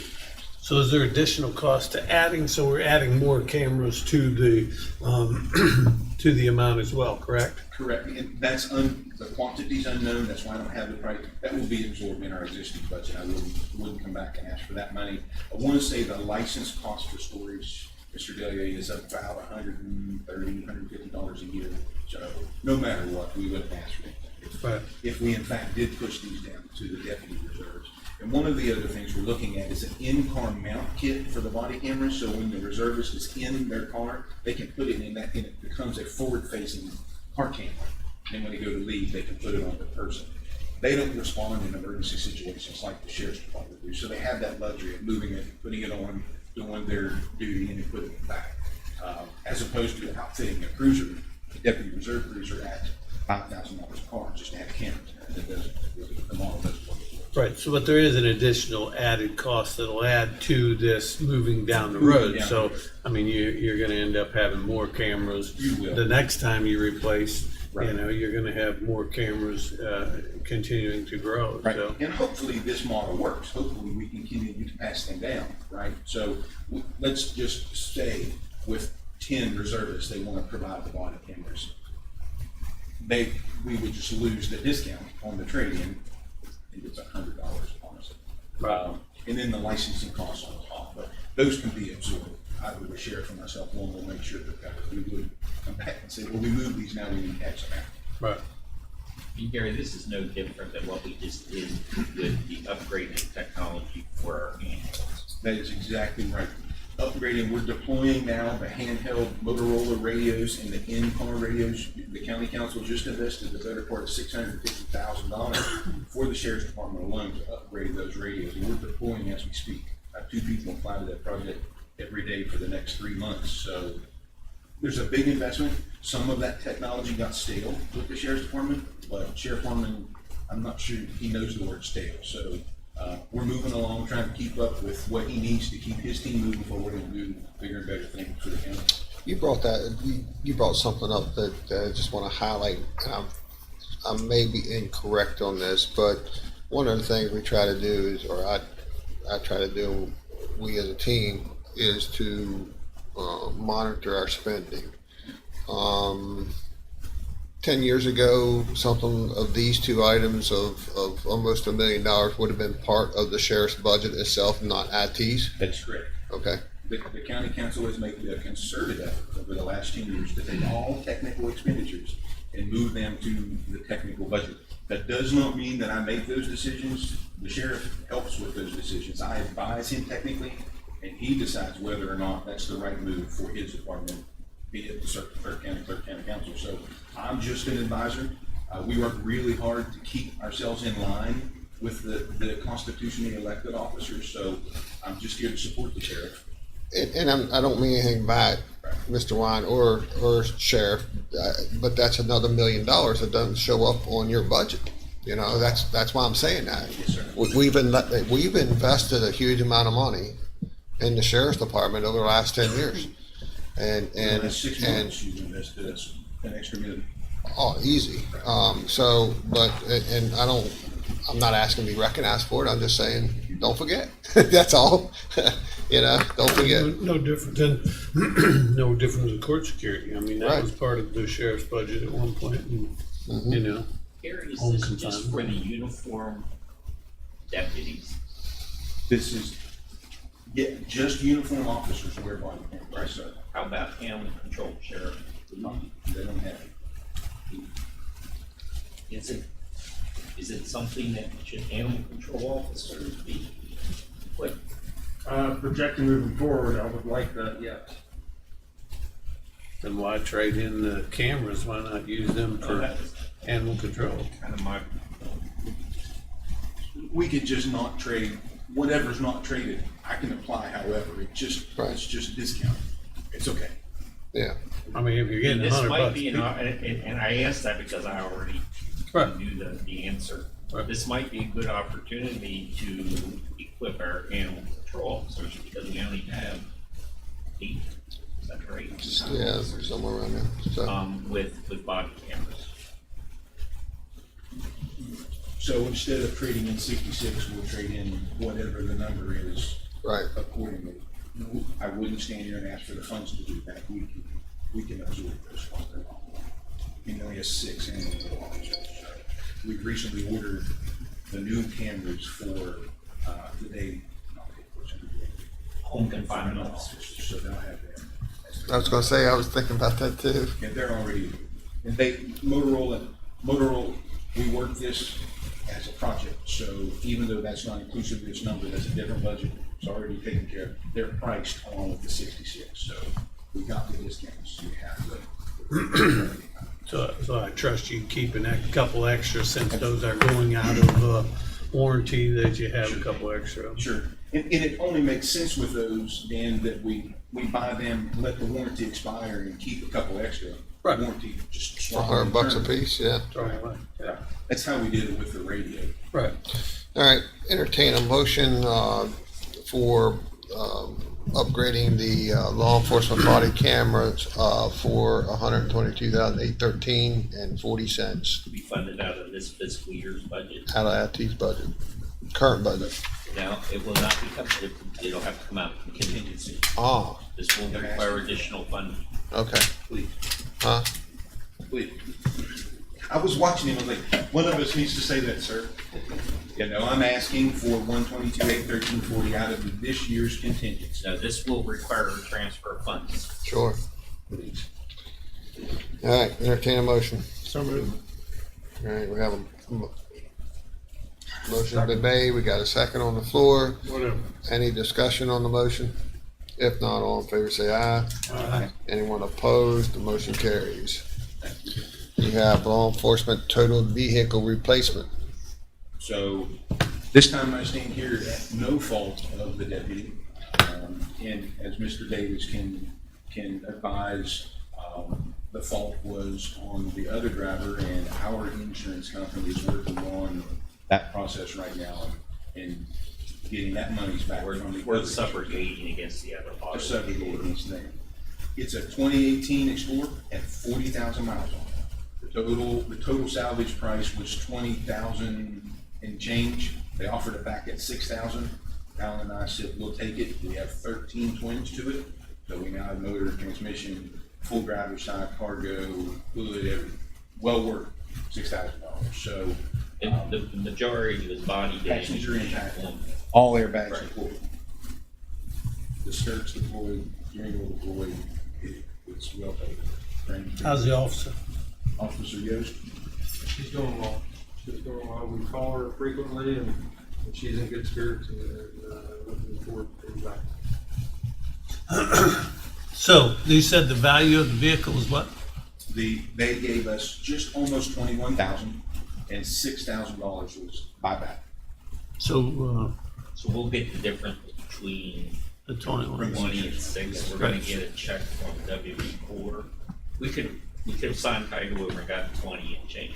I know, but my mind's thinking about something totally different than that. I understand that whole So process. because of the condition of the vehicle, we decided it was worth it, Gary and I decided it was worth it.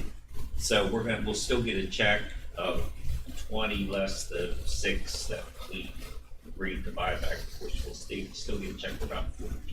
Right, I'm going on a different path though, because we've talked about these vehicles being worth something in the open market at some point. So this vehicle's got 40,000 miles on it, it's worth 21,000. What did we pay for it originally? 30. Was it 30? Paid 30, but then how much you got in outfit? 15. Right, so $45,000. Right. But the 15 didn't get hurt. 15's I understand, right? And we but I got know, 13 I know where he's going to. I do No, too. I'm thinking of to sell vehicles to be able to recapture some of the cost with 40,000 miles on it. You're losing, what are we saying? You're losing $25,000, $8,000. 25. No, you're gonna use the equipment on We're the gonna next use the one. 15 equipment. You can switch it off? Oh, yes. You switch it off, so you're basically losing $8,000 on a $40,000 vehicle to get another brand new one. So, That's that thought process I get we it. talked about and too. if we didn't have 13 twins to it, Right. then I guarantee you, we're gonna need a motor, we're gonna need a transfer case, we're gonna need a door, we're gonna need a fender. I think it makes most sense in this instance that it be stored at 750 and we put parts off. With the $8,000, I'll pick up in parts. Oh, he's still, you, It went right over his head. Didn't it? I'm on a he's different still track. looking for that sweet spot. That sweet spot on in resale selling to- vehicles off at a certain period, once they get so many miles on them, just like the rental car companies do. The rental car companies run 40, 50,000 miles on them, then they sell them and get rid of them. you know, and recover the most amount, and then they, for a small amount, for, you know, I mean, if that vehicle, if you're only gonna run that vehicle 100,000 miles and exhaust the whole value of it, you've already used half of the value of the mileage right now, but you've only used 30% of the cost, so you can still retain 60% of the cost coming back if you sold that vehicle before it went on. So this is a 2018. It is. Not to change subject, but just a thought process that was going through my head when we were talking about the value of the vehicle. They gave us 21,000. They did. How much are the new ones cost us, the 2021s? 30. 15 out there. And 21,000, is that salvage or is that 21,000 was, no, that was the value of the vehicle. the street value? That's right. Salvage Okay. was 6. All right. He doesn't even have his phone. Yeah, that's what it should have been, retail value of it, Mhm. what they give you, so. Okay. So that's interesting to see that we're $9,000 down on, just less than a third of the cost, and we're almost at 50% of the mileage that we would put on it to get rid of it. But we're, And then you're gonna salvage probably something. Yeah, you're probably about realistic 120. 150. Huh? We're about 150 on a retired. Yeah, I'm We're thinking, not 100. or, about well, 150. we're not 80 neither. No. This had 40,000 miles on it. Right, but the other side of that is you get a lot more service on them once you get up into that area, so. But, okay, just a side note. No, I'm just trying to think, I mean,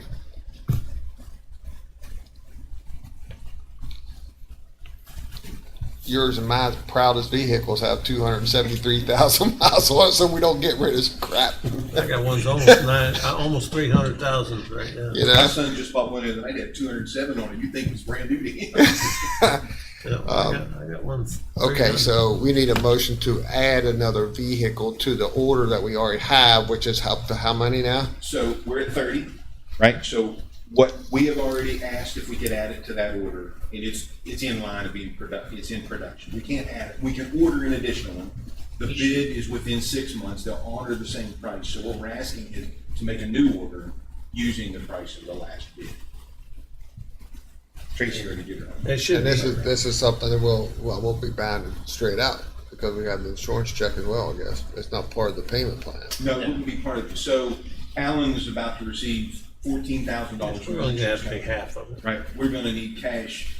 Most of the equipment, not all of it, most of the equipment we can reuse, right? So you're still $20,000. But if you recall, when we put together next fiscal year's budget, we programmed, and we originally thought we were gonna get those 30 new cruisers in June.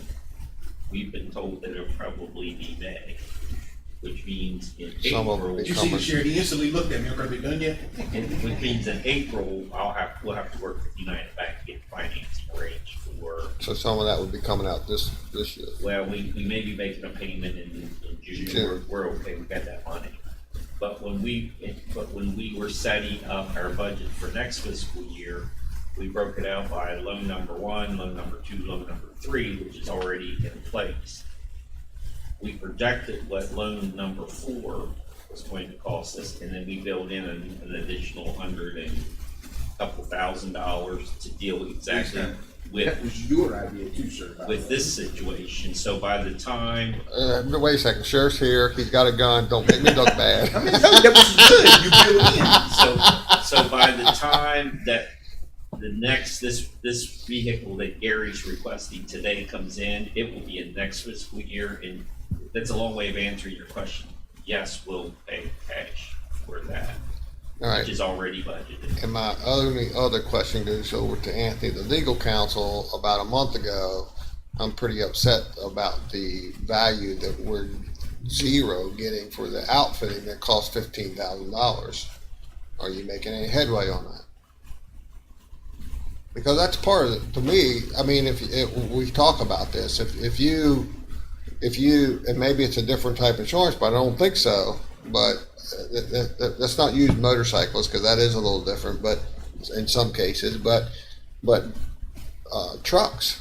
if you outfit trucks with different wheels and jack it up and stuff like that, when it is totaled, I can attest to it that you get the value of those options that you put on there most of the time. So what I'm hoping, on something like this, instead of getting $21,000, we should get $31,000. Instead of paying $6,000 to get it back, we should be paying $8,000 to get it back. I think you can pay for that through your insurance policy, but No. insurance policy does. Not through West Virginia. Not through the risk pool, but you have to buy the insurance somewhere else. So it would be bought as a rider to the policy? We should, with the risk pool, and I'm gonna have Steve Rawlings come in when our renewals fail. All right, well, what about this one? This one's being paid by another insurance company. Not risk pool. So the true value of the vehicle isn't 20, as No. the council president's saying, the real value is about 31. Right. Right, exactly. And at the risk pool, that's one thing. That I understand that if a rider was available, but this is somebody else's insurance policy that's paying for that, and I don't care what you say. At $15,000 worth of outfit, it has value, It has- without a doubt. Well, That's it has about 15 minus the install, $13,000. There's $13,000 that is a year and a half old in that thing. So- It's not just.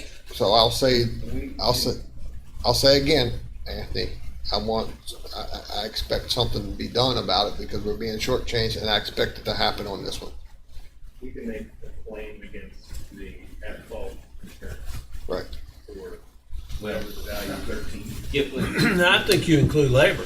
Labor is a hard cost of. Oh, absolutely. We can get Jared's contact information. Is that for me? I always kill my phone. It's like, I came through this week. That's it right next to it. Right. And just as a point of reference and just as something to note, the council, there are 33 new vehicles in now. When we get those rolled into the fleet, we will pull out of functionality some of the lower miles good vehicles, and they'll be stored inside Baltimore Street. So soon, we won't have to do this as a matter of, we just reckon when we need to get it. We'll be able to say, okay, we've got an 80,000 mile cruiser in storage, ready to roll. Here, Sheriff, go. The fleet is tough right now. I mean, we had a cruiser out back. It was a Charger, 180,000 miles. I mean, just some of the plastic tees in the fluid system to keep them cool are just drive on crack. So we've just got crazy things going on. But soon it'll be really good, and we won't have the emergency, and we'll be able to say, okay, we're going to address that in the next budget cycle. We won't have to come here and really say, hell, we're in trouble right now. All right, need a motion for the additional cruiser for replacement. So moved. Second. All right, have a motion on the floor to accept the recommendation to order another cruiser on the bid that we have in existence. And have a second on that. Any discussion? And do we need that to be paid out of insurance? No, Okay. we all, what we'll do is we'll encumber, when we go through our encumbrances in June, I'll make sure that we encumber that, the proceeds that we get, and we'll move that over to next fiscal year, so. Okay. I'll make sure it's taken care of. All right. All in favor, say aye. Aye. Anyone opposed? The motion carries. Thank you. All right.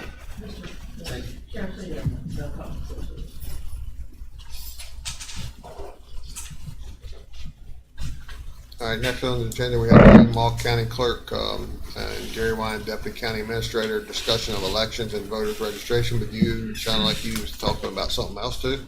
Well, because of the sheriff trying to get new deputies, I wanted to make you aware of some situation with civil service, which is critical right now. The testing is going to be at Spring Mills on the 17th. Then those that pass that will take the direct test. However, at this point, we only have 6 applications. Where I'm coming from, we've got a new deputy coming on March 1st and 2 deputies coming on April 1st, according to the records here. However, as of March 10th, Michael Bush, who has been a civil service commissioner, has resigned, and I'm under the impression the council has 30 days, it is your appointee. And the reason I'm saying that is because of trying to get these people online after testing, we have to have the commission as a whole. And the other thing is that Scott Sheets, who is the other member, and if the sheriff would get with the association, he's resigning in April, so we have to get somebody there. We only have 3 seats. Yeah, I know. So I wanted to make this as a situation, since the sheriff was already here, to let him know that we're working on this, and we've got the testing and procedures going, but the commissioners and stuff are moving on. Linda Gutschell's still on, right? Everything's, the testing stuff's still on. Who is? Who? April 17th is the testing. No. Yes. Who's the Linda Gutschell still seated on the civil service? Michael Bush is our commissioner, I know. and then the other Scott Sheets. Right. I'm not following you, maybe. Well, Linda Gutschell is the one from the bar. Yeah, she's still there. Right. Okay. Yeah, because I talked to her. But Yeah. right now, this is the situation that we're in, and it's going to directly affect them putting somebody online. Right. Sheets is the one from the Sheriff's Association, right? Yes. Yeah. I believe the association is aware of the situation, and they have a nominee for that position. Okay. We still don't know exactly where they're at officially, whether or not this individual has accepted that offer. Rumor is that she has, but I've not received anything official. Okay. All right. And as your clerk, that's my job with civil service. You always laughingly tease me about many of the hats that I wear. That's just one of them. Voters registration is a good thing to talk about. Unfortunately, with the federal government doing some of the stuff they're doing, it kind of puts us in a conundrum about moving forward in direction as far as how we're to be handling it. However, we have the old Votronics, we have like 80 of those, and to get enough up for the next election is going to be tough because the condition and the maintenance and all that stuff is run out, and so consequently we either need to update or see if we can find some more of the Votronics. And I don't think it would be a good move in today's current world to stay with the old equipment. Gary, are they like 25 years old? They were from 2002. 2002, not quite as old as I thought, 18. But in technology, that's just really bad. The good news is we've had a couple of folks step up, and we looked at some equipment. And Mr. Gary is going to take care, Mr. Lyon's going to take care of talking about the equipment, but I'm going to talk about moving forward. In the past, the people that are working with the elections, volunteers and things, were able to take the equipment to the next site and have it all set up at the precincts. Unfortunately, this is a little different, and it's probably going to have maintenance and a few other people working with us to move this stuff on to the next for the next election. That's one issue. The other issue is that you're looking at a completely different setup, and we're supposed to, at this point, the census, we haven't got the records. We're trying to get the districts and everything divided up in precincts, but we can't do anything. And the other side of that is where that's coming into play is that the number of folks that we had registered is about 80,000. We have currently 66 precincts. And at this particular point in time, we're probably going to have to add a couple precincts because, as you know, the density in certain areas has really gotten heavy. And by code, we can't have more than 1,500 people assigned to a precinct. And I think ideally it'd be closer to 1,200 to make it work for efficiency. So there's all kinds of issues here. And last but not least, the school board is talking about a possibility of running a special election in the fall, and we won't have those answers till the end of June. And I was hoping that we would have the precincts and the magistrate districts, everything all done by that particular point, because where our voters registration office really steps into play is that we not only have to do the training for the staff and all this to run the equipment, but they have to get out voters cards for anybody whose precinct has changed, and also locations of voting polls. So there's all kinds of things coming up that's in the mix that we're looking at, and Gary's going to talk about the equipment, but I was talking about the logistics, and So there's a lot of things, a lot of moving parts in voters registration. Thank you. If the council's aware, we knew that the ES&S equipment that we had was getting to end of life.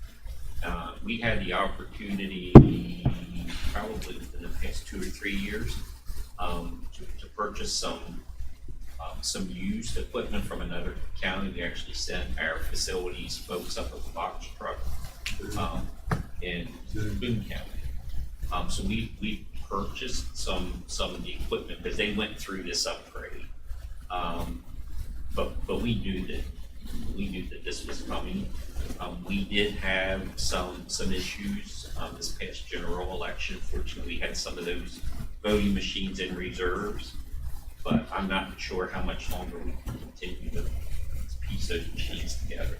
Now, I think that there's like 5 or 6. I don't even think we can get them to turn on. So it's not good. So Boone County has better technology in voting than we do? Yes, sir. Yes, sir. Unfortunately. And there are only, Gary, 2 companies that are certified by the state. That's what I got out of that. Provide us with machines. So there are, if I could back up just a little bit, so we're all on the same page.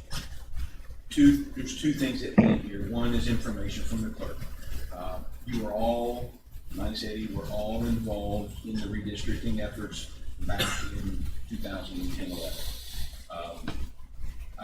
The clerk has already asked that your GIS team go through that same process, follow the guidelines issued by the state election department that says, here's how many, here's what it's supposed to be. The general conversations have been had. We will stay with 6 magisterial districts.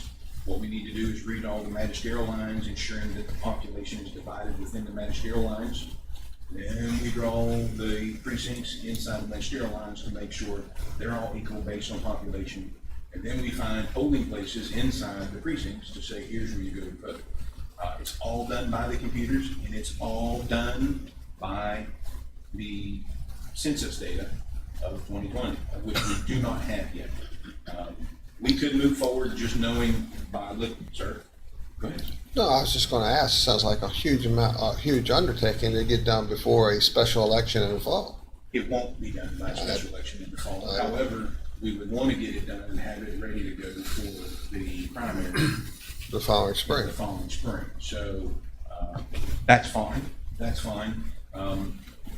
We could do it without the census data and base it on just looking at imagery and knowing where the houses have grown and things like that. But that's what we did prior to 2010.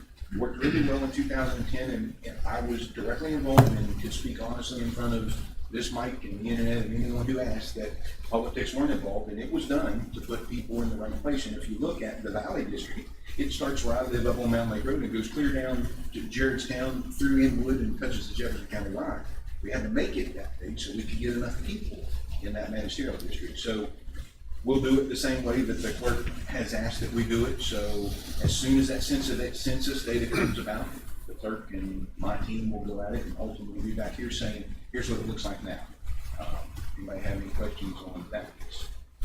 I don't have any questions on that part. And that will come back to council, because at the end of the day, it's the council that has to approve it.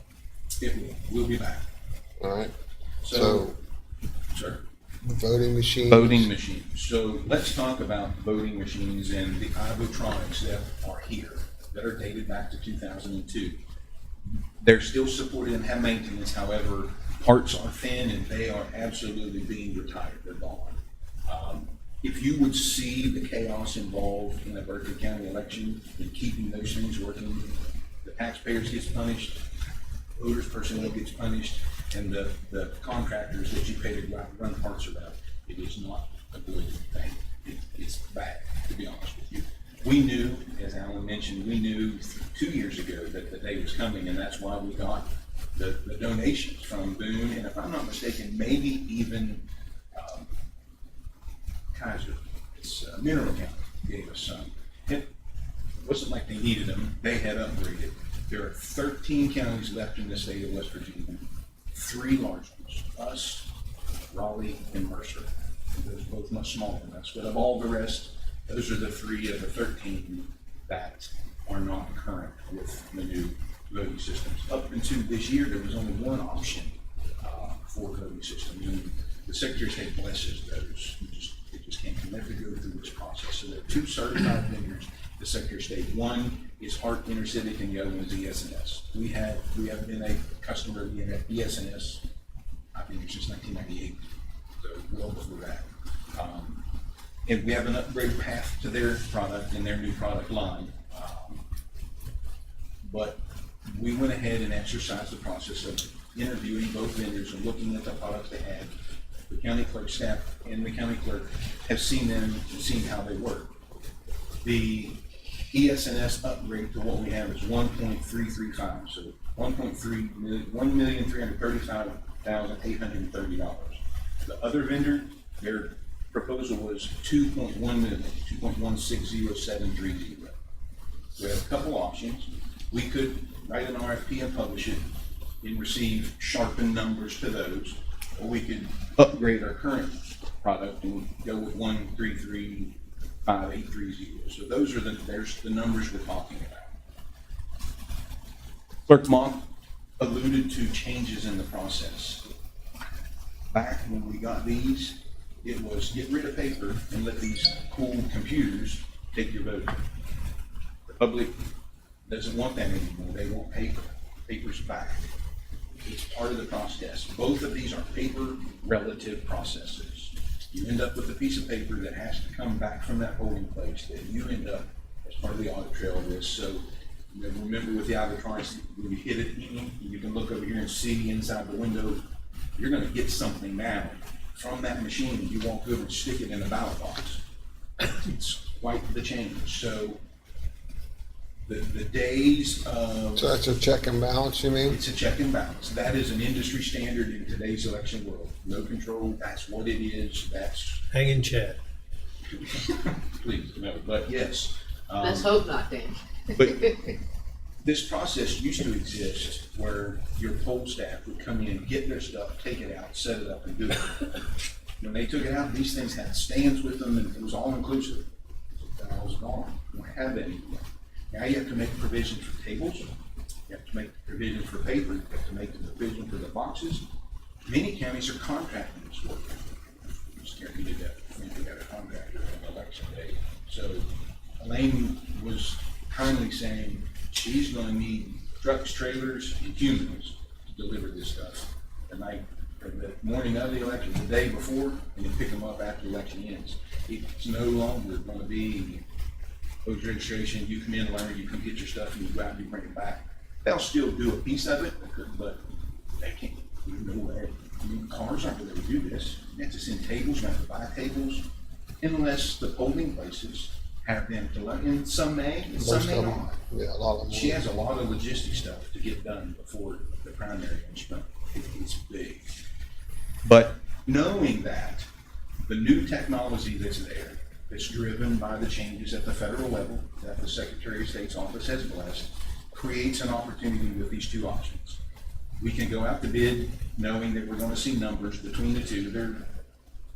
It's like I said, our current vendor offers an upgrade of 1.335830 with financing options, close to zero if not.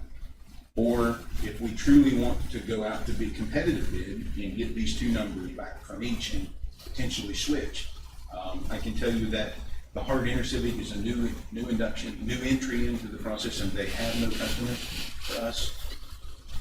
Not that change isn't good, but we're awful large and we're the first of many. I don't know. So the question at hand today is, would you like to go out to bid? Do you intend to fund it? What do you want the clerk to do? Well, it sounds like to me it'd be more of an upgrade than going out for two reasons. I mean, the money and also the unknown. Correct. Right? Can't afford that. I would agree, but it's not my decision. It's $1.335830 million that the clerk doesn't have, that isn't funded at all. But time is of the essence. This is April, if you will, and she has a primary in May. So, next year. so the tallying machine that we just recently got, It's full credit on return. That was a promise from the vendor. okay, but I mean, will it? I can see where those paper copies could get tallied up in something like this, right? The new technology brings all that. They have ballot scanners and everything. That it's different. It depends on which vendor selected. So you don't do it like that anymore at all.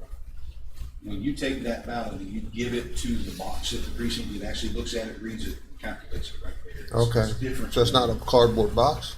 It's not cardboard. No, sir. It is sealed. It won't end up in a dumpster somewhere? Not at the cost. Let's see if I can, where are they, just the cost for those, $428,000 for the scanners and the boxes. So, and the provision is made in this summary for the growth of our polling place. So does that change how we do elections, even on election night and canvas? Yes, I would think. it does. And part of that change is the education from these vendors to your staff, her staff, on how that's all So what's the availability on the machines? They can deliver in 60 days. They could be here and train. Now, obviously, the use by the clerk wouldn't be until May, so real training wouldn't start till January. But they've got, if you follow the upgrade procedure, they're doing 9 upgrades right now. We could essentially give them that bandwagon. So let me ask you this, if the school board had a special election, It's paper. is that how they're done? Is that what they Okay, because I was thinking that would be a great guinea pig. No, but the And I don't mean a caveat guinea to pig, this- it's just basically it'd be usually a special election is a low turnout, it'd be a nice thing to get from purpose the. for next year. If you don't do it now, the next year, to use these in the next presidential election, sorry, Mr. Long, but this is an opportune time. The midterm election, right, between the president is the perfect time for them to upgrade. Mhm. So 22 or 26. So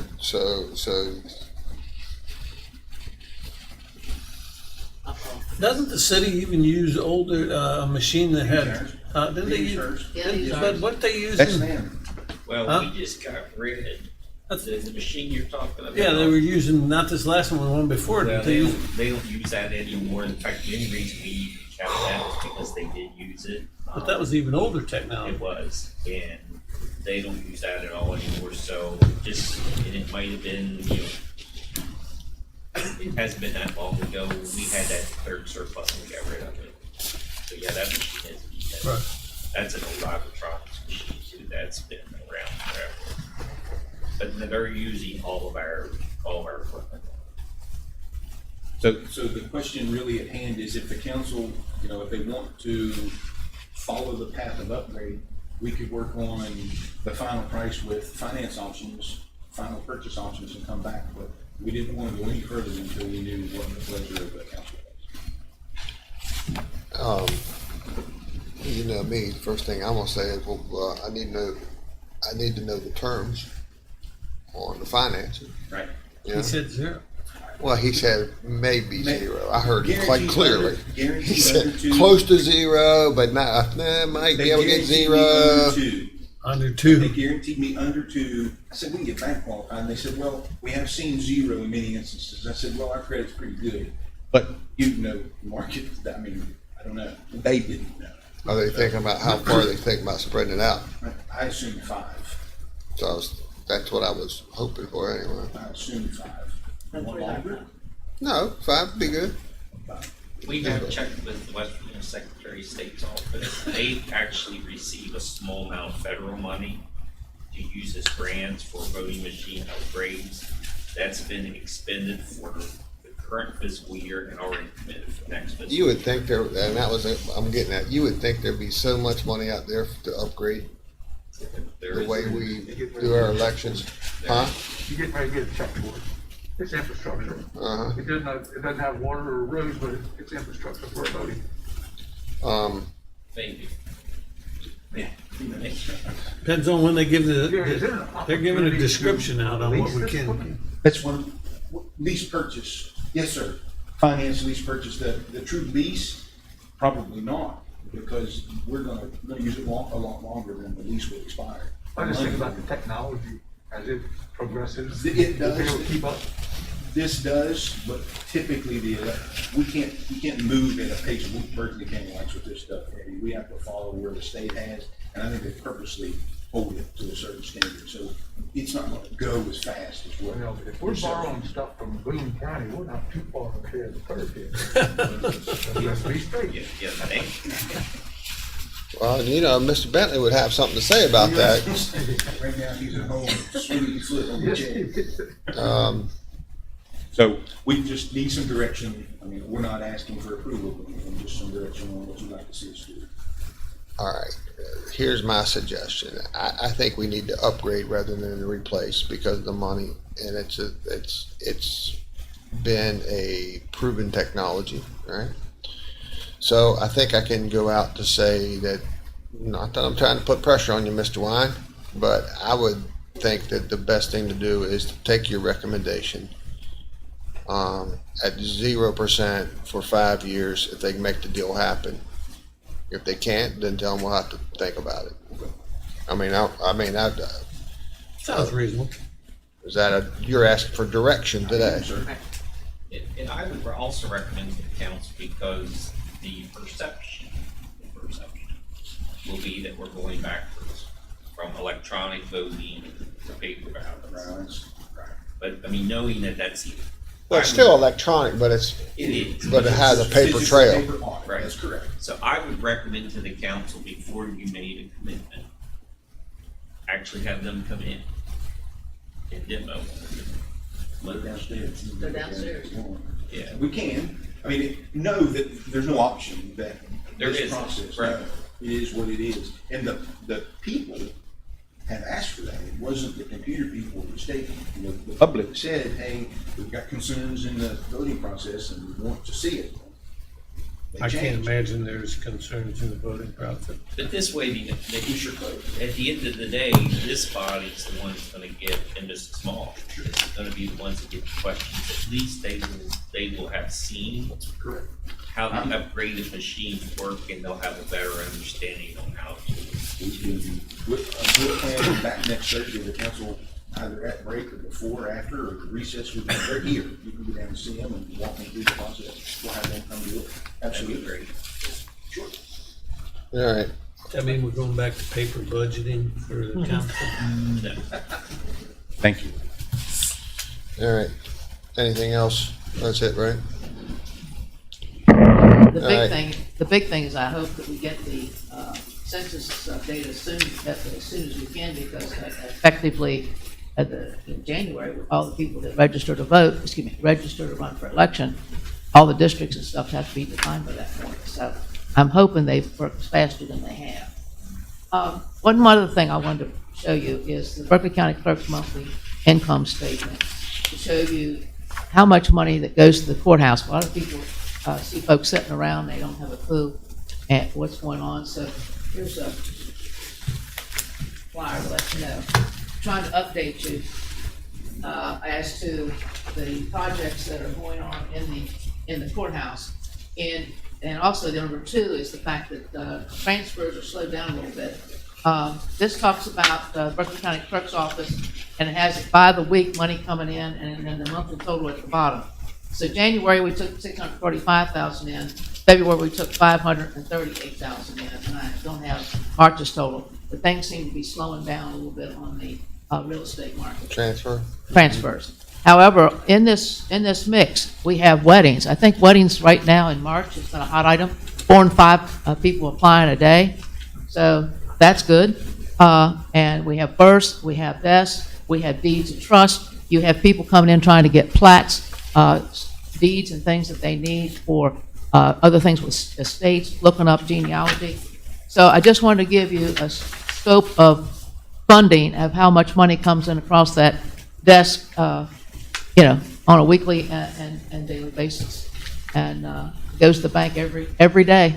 And it's unbelievable. All the ladies have different aspects that they're working on, and how much comes through. So I just thought you might find this interesting, because when I was in your position, I knew those folks did things, but I didn't have a concept of how it impacted things with the budget or transfer fees or anything like that. So I think it's important to notice that the revenue's going down on transfer fees, but yet the prices on the real estate are going up. So Yes. that means that the volume is considerably going down, and I think every time I check in with the planning and engineering, I'm starting to notice that too. So the signals are coming.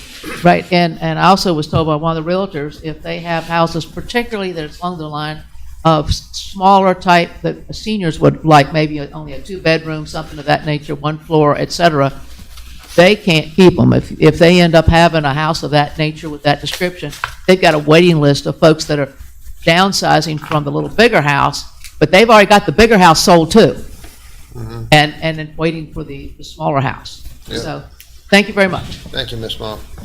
Next, our agenda is Matthew Umstead, Director of Strategic Planning and Communications, Morgan Park. Good morning, Matthew. Or afternoon, I'm sorry. Good afternoon. How are you all? Good. Good. I wanted to bring this to you all as a group. I thought it was appropriate. I'll just get right to it. I spoke with the grant administrator, Tracy Williams, and we talked a little bit about possible steps in regards to the future of Morgan Park and Bunker Hill, which is the state-owned property. I provided us some background in the read-ahead there for you all to review. But it's a state-owned property. It's a pretty minimally maintained piece of 1-acre site. It actually is along a stocked trout stocked part of Mill Creek. So it has recreational value, in my opinion, tremendous recreational potential for not only trout fishing, but just possibly outdoor classroom area for local elementary schools, or even maybe amongst some of the high school or something like that. There's just a lot of potential there, and it's kind of sitting there minimally maintained by a neighboring property owner, Ms. Hoffman. I spoke with Ms. Hoffman as well. She indicated there was an agreement there with, I think, the Department of Transportation regarding mowing the grass. It was obviously overflowing with garbage, et cetera. It was not very well maintained. Long and short is a couple possibilities. The one that I'm recommending is that, and if you all agree to sign off on this, is to send a letter to the state, the appropriate party, maybe perhaps a couple of different parties, because I'm not really certain who is really truly managing it at the state level at this point. I'm believing it is the Department of Transportation, but to seek transfer of the title of the property from the state to the Berkeley County Council for formal recreational use and oversight by the Parks and Recreation Board. Obviously, that would increase liability insurance coverage at the county. There's insurance obligation there, so that's one of the reasons why I wanted to bring this before all of you, because it is an additional liability there concern. But again, it would make for a great. I put at the very top there as part of the commemoration of the county next year, but this obviously could take longer than a year or so to really transform this property into a more recreation-friendly site. But to even just get the ball rolling, to even just maybe perhaps get the transfer of the property done by this time next year or something would be a great success. Just to get that celebrated, our celebration part of it. Hey, we're working on expanding quality of life opportunities in southern Berkeley County, where there is lacking really any recreational sites. Is there any chance of increasing the property acreage? Yes. In addition to sending the letter to the state requesting the transfer of the title of this 1-acre site, this 1.05 acre site, I was also proposing that we communicate in the letter at the same time, after speaking with Tracy, our interest as a county to potentially apply for funds that Tracy advises that we would possibly qualify for through the Outdoor Heritage Conservation Fund grant program to expand that recreation site downstream along the creek, essentially offering more fishing, maybe sites or piers, if you will. I'm saying piers in a loose word there, but for people to possibly different places along the creek there, to expand it along the creek there as a recreation, again, a passive recreation site. I wouldn't propose structures there. It's in a flood area, but it would be even just a short little recreation trail along the creek there would be a great possibility, maybe. But again, it is a trout stocked area of the creek, according to the DNR. It has a lot of potential. I think it's rather attractive as it isn't just a 1 acre site. It's rather peaceful and nice, but it's very unkempt. And I think the local control in this regard and the local management would do a much better job. Obviously, Parks and Recreation, the board, is currently composed. You would obviously have to be willing to, I guess, be part of the oversight of it, management of it. But again, we've talked as a county. I know many people expressed interest in expanding recreation in the north and south ends of the county and the lack of facilities in that area, in those areas. So this is a start. It's not a very big site, but there's a lot of undeveloped land downstream from this site, and the expansion of this site into a larger recreation site.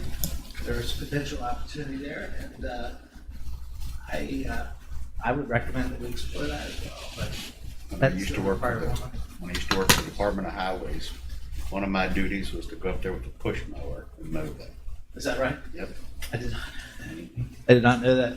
I visited the site about a week and a half ago on a Sunday. Like I said, there was trash overflowing out of a barrel on the site. The parking area was in very poor condition.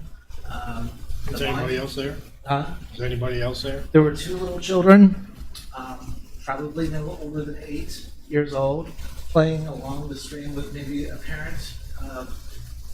But again, it's a very poorly developed site. There's no real recreation area for them there. I understand there was a pavilion there at one time. I understand that the creek did flood and wiped it out, possibly. There used to be an outhouse there. And there 2 outhouses. And I was also Male and advised that female. there was, pardon me, Jim, I was also advised there were 2 stone fireplaces there, and I could only see one, and then the one that I saw that was remaining was broken and literally falling apart. Yeah.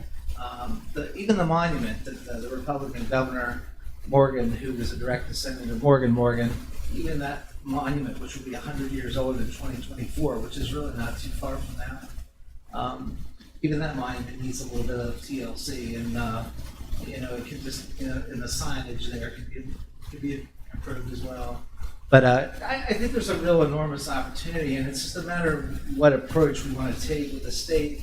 I mean, we could pursue just sending a letter asking them to better maintain their property and not take on the obligation or the liability.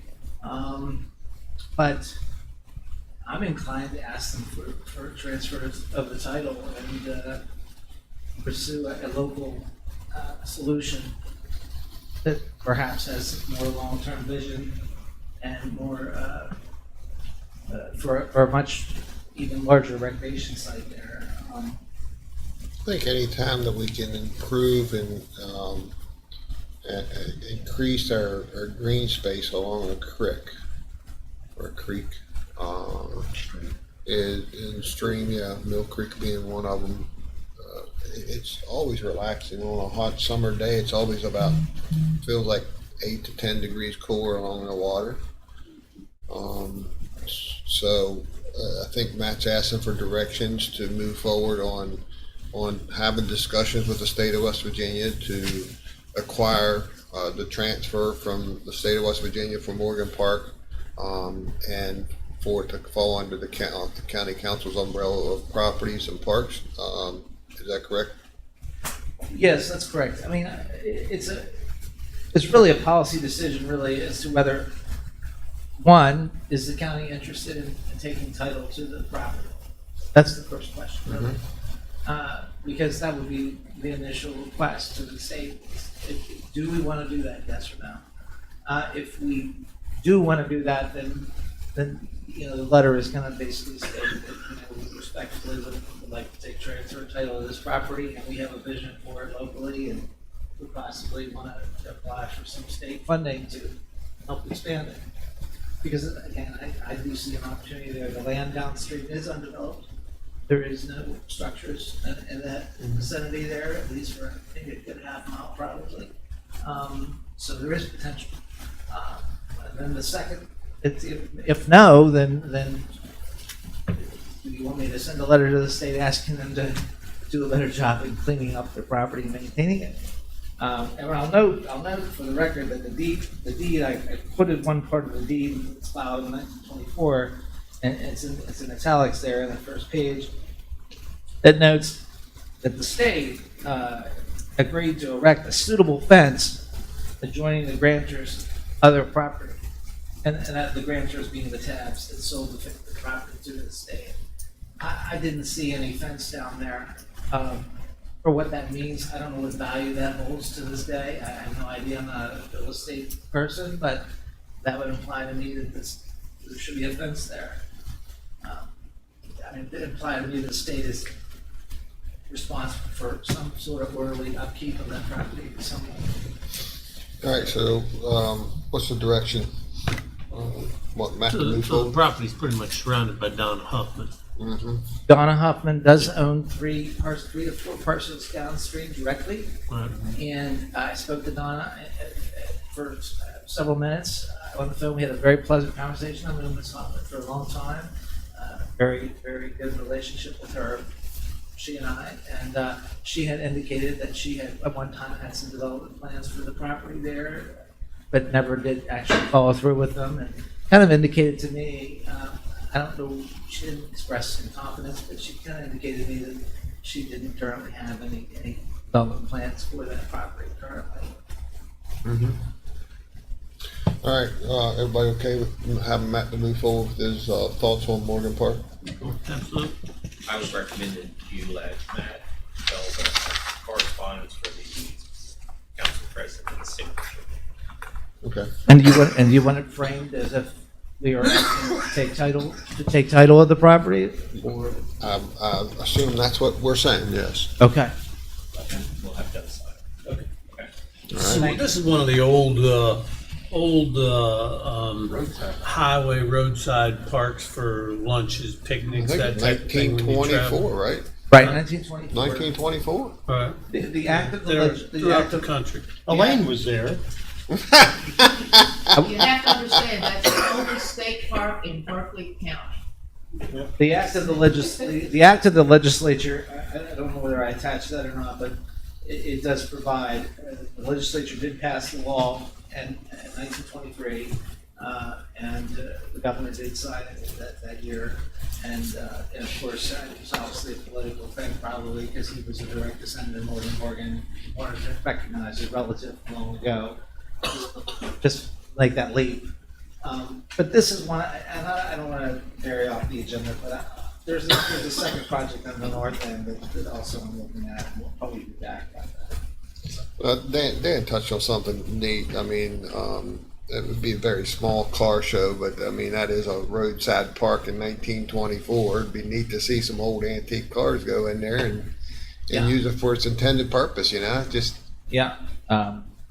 there's a lot of potential. I really do. It's a very high profile, visible site. I think there's a lot of potential recreation use there. I really do. It could be a nice little community area for the community of Bunker Hill. I remember back in the 80s, it was in good shape and it was used back then. Was that right? Yeah. Was the pavilion there? That would have been about your high school years. Yeah, a little after my high school years. But no, it was being used at that point. Okay. Yeah, it was being used. It had a pavilion. Did it really? Yeah, just a little one. Okay. Wasn't very big. I just think that at Berkeley County, I will say, Mr. Catlin and the folks with the Parks and Rec Board have done a great job with the pavilions that they put in place at the different parks around the county. Those pavilions are really attractive. and I could see a nice pavilion, maybe if we did acquire ownership of it, we could have a nice pavilion on the property again. Maybe get a little stream cleanup program going on. Streaming, absolutely. And fishing, I mean, I really think, the fishing opportunity there, and the visibility, I mean, I don't think there's a road, there's not even a directional highway sign that directs people off the road to there.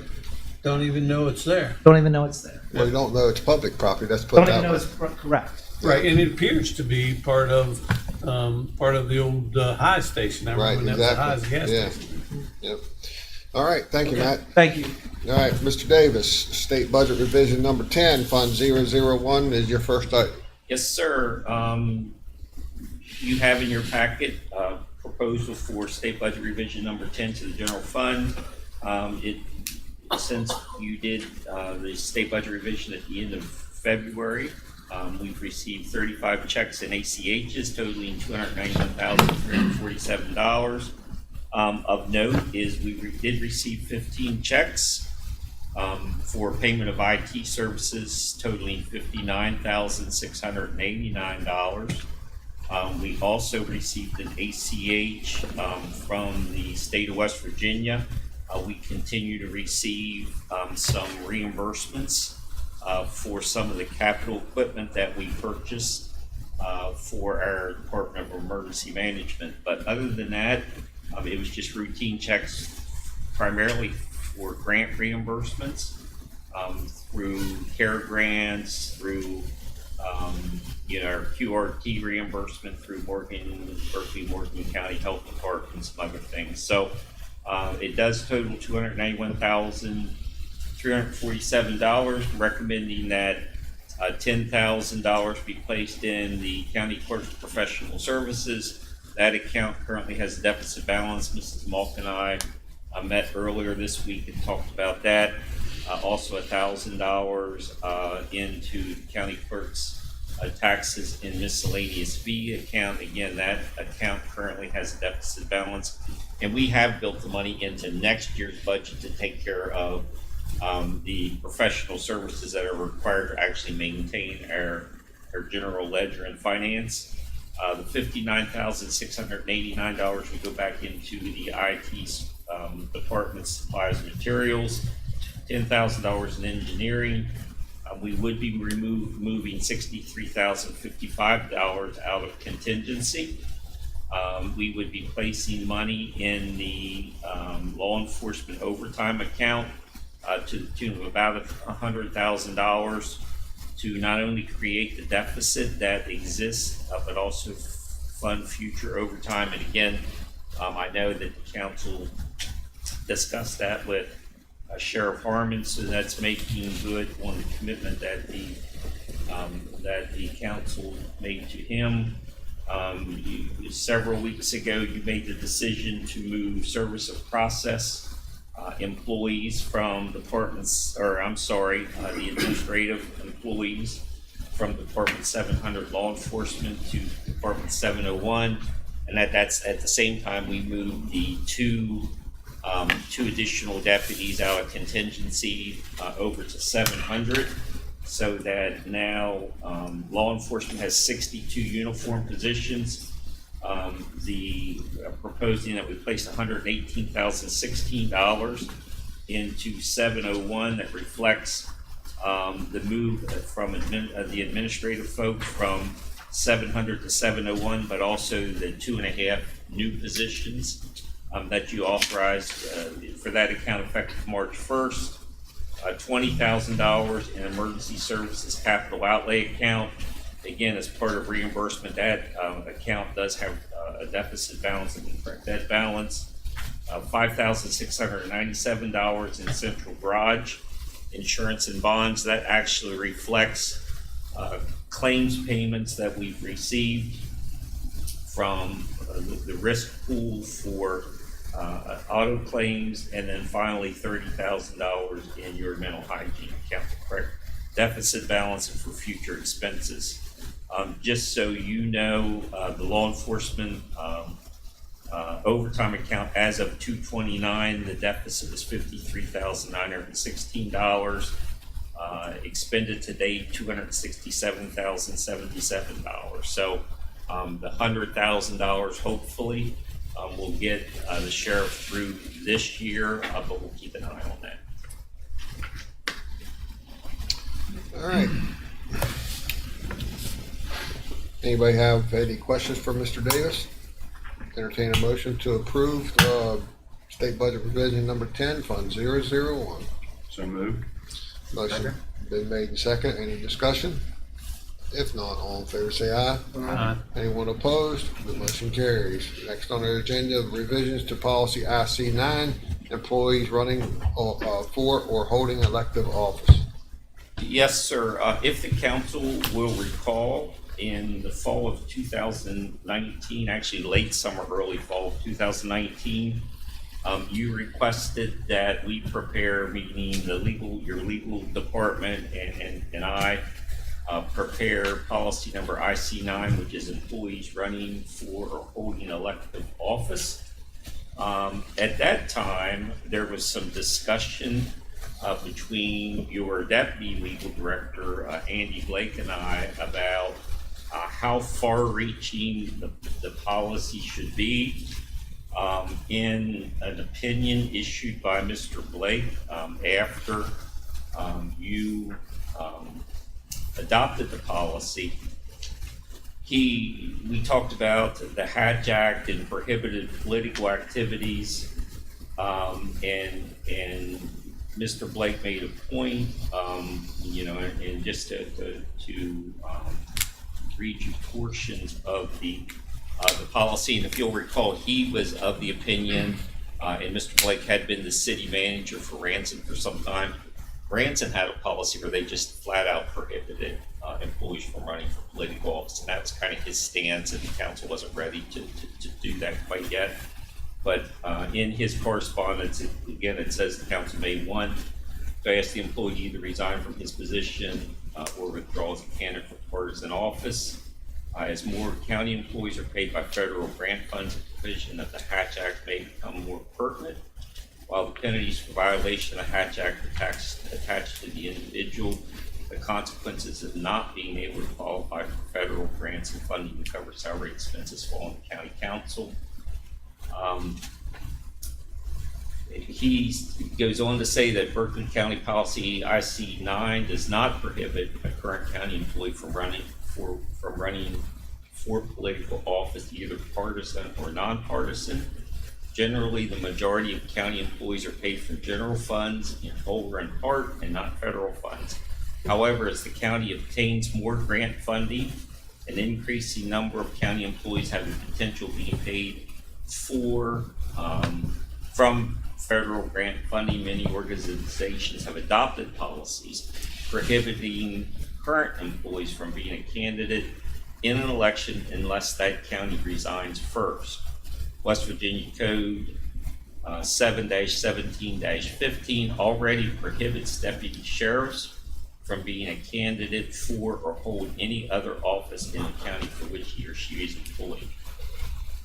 So as a result of that, I present to you some recommended changes for policy IC9, which essentially the changes are indicated in red. These are additions to, not deletions of the current language. It states employees running for offices held within Berkeley County, and you'll see the language there. It essentially says that upon filing for office, the employee must voluntarily resign once he or she is filed for election to that office. Failure to resign as prescribed will result in involuntary separation with no right of future reemployment. If the employee is not elected, he or she may be considered for reemployment only if a vacancy exists for which they qualify. I did look at, did a little bit of research with the West Virginia Division of Personnel. They do have a section that addresses political activities. They do say classify employees may not be a candidate for any partisan or nonpartisan national or state paid public office or work of record. So the State of West Virginia also has that prohibition. So just something I'm offering to you for your consideration. I think the biggest thing why I see a need for the change is because we do have a lot of grant positions. We have grant positions, which is probably 80-some% of our recovery people are grant funded. We have some firefighters that are grant funded. We have some public safety positions that are grant funded. And one of the things that we always stipulated when we hire somebody that is funded by a grant was if that grant dries up, that position may be vacated or could very well be vacated. So I can see where in the future that it could be a situation to where somebody that's in a grant funded position that says, I want to run for office. Well, okay, well then if you run for office, that means that we could potentially lose the grant funding that you have for your position. And now all of a sudden, you need to resign, period. If you don't resign, then what are you going to do? Or what kind of positions that put you in? So I'm in favor for the change.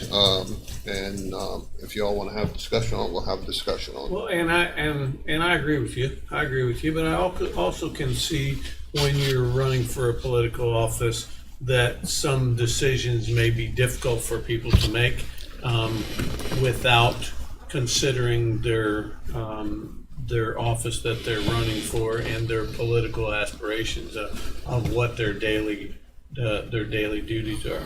So I can understand that as well. And this has no effect. Let's say I wanted to run for school board, it would have no effect. Or state senate or state delegate. For governor. Well, you're going to run for governor. No, I'm not neither. Or maybe you want to be magistrate judge. Right. It does not have any effect on that. Yeah. So, I don't think this would apply to the public officer, I think it would apply to the employee. Okay. Right. So, the other thing is. But if an employee wants to run for school board, it doesn't, there's no prohibition against that. Right, it's not that's a totally separate government. Right. So the guy that's been in law enforcement for 20 years decides he wants to run for sheriff. Under this policy, he would have to resign. Under the state policy. Actually, That's already in place. You can't do that anyway. They already have it. Let's go across the hall. Huh? Let's say somebody in the assessor's office, been there for 20 years. The assessor says, you know what, next term I'm not gonna run.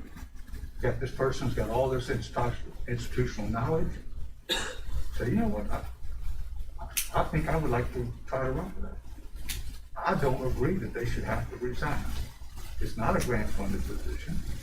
I don't think that they should have to resign in order to run for a political office.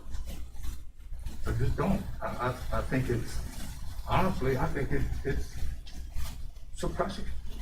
I think it would be real difficult, and if you're using the assessor's office, I think it'd be real difficult for somebody running for office and the assessor himself to have two different views on a policy, and that employee working under the assessor telling him, no, I'm running a show, you're gonna do it this way. And that person's running for office and has a different view on it. How is that gonna work? Well, the assessor in that office is in charge, he's responsible.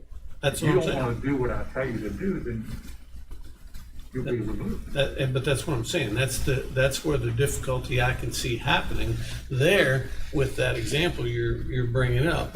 If it's especially in the same office, I can see it even being a bigger conflict than if it was somebody in the assessor's office, wanting to run for county council or something. Well, there has been case law where an employee in the government runs against a seated politician in the same office, to where the seated elected official basically threatened that person to say, if you run against me, you'll lose your job. Right. And lost in court. The elected official lost in court, and rightfully so. I personally, I don't, because I think most of this probably came about partly because of me. Me and Mike Lang, you know, when we both decided to run for political office. You know, this policy came out, no issues with the policy whatsoever. But had you asked me, or pretty much told me you have to resign in order to do this in the primary, and I am subject to come back if I lose, if there's an opening and you want to hire me back. That doesn't leave me or anybody else in that spot in a very good situation. I think it does put people in an awkward position, though. Yeah. I really, no, not in your favor, the other way. I think it does. I think it puts people in very awkward positions because because it puts some of the staff trying to make a decision of, yes, this is the person that falls under our umbrella, and then all of a sudden, at the same time, this person could be my boss one day. I can see where there's problems with that. I really do. Well, there was question about that when I was doing my election. There was question of that. Mr. Davis and I sit down and discuss that. I don't think that you had any evidence of any retribution from me since I was successful. No, but no, not everyone's is understanding. It's like, no, I haven't had any problems at all. If I may, Mr. President, the cases you're talking about, the West Virginia Constitution, Supreme Court says there's a fundamental right to seek public office, and that any action that a government takes to restrict that right, we met with strict scrutiny, meaning that it has to be necessary to accomplish a compelling government interest. If it's the case that the compelling government interest is to be in line with the Act, that act forbids federal employees from running for any partisan office. This is limited to Berkeley County. So my problem would be is that if a grant-funded person wanted to run for Congress or for something in Jefferson County or anything else, it could still potentially be an issue with the Hatch Act, but it wouldn't violate this policy. So I think it would have to be tailored to what the Hatch Act is. And I mean, obviously there are policy concerns about whether you want folks running for assessor who have the knowledge and experience. I think it happens more in West Virginia when somebody retires or doesn't run again, especially in smaller counties, that the one assistant prosecutor runs.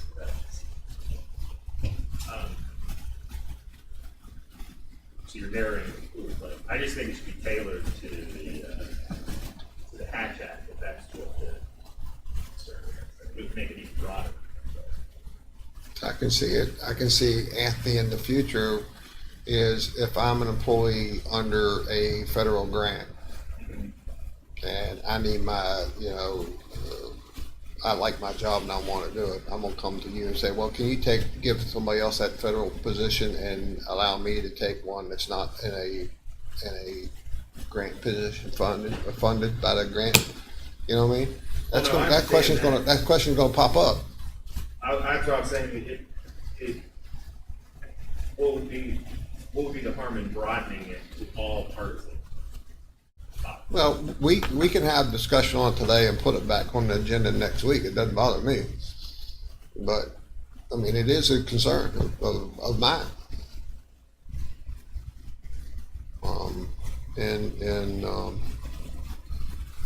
We'll put it back on. So you're proposing a broader.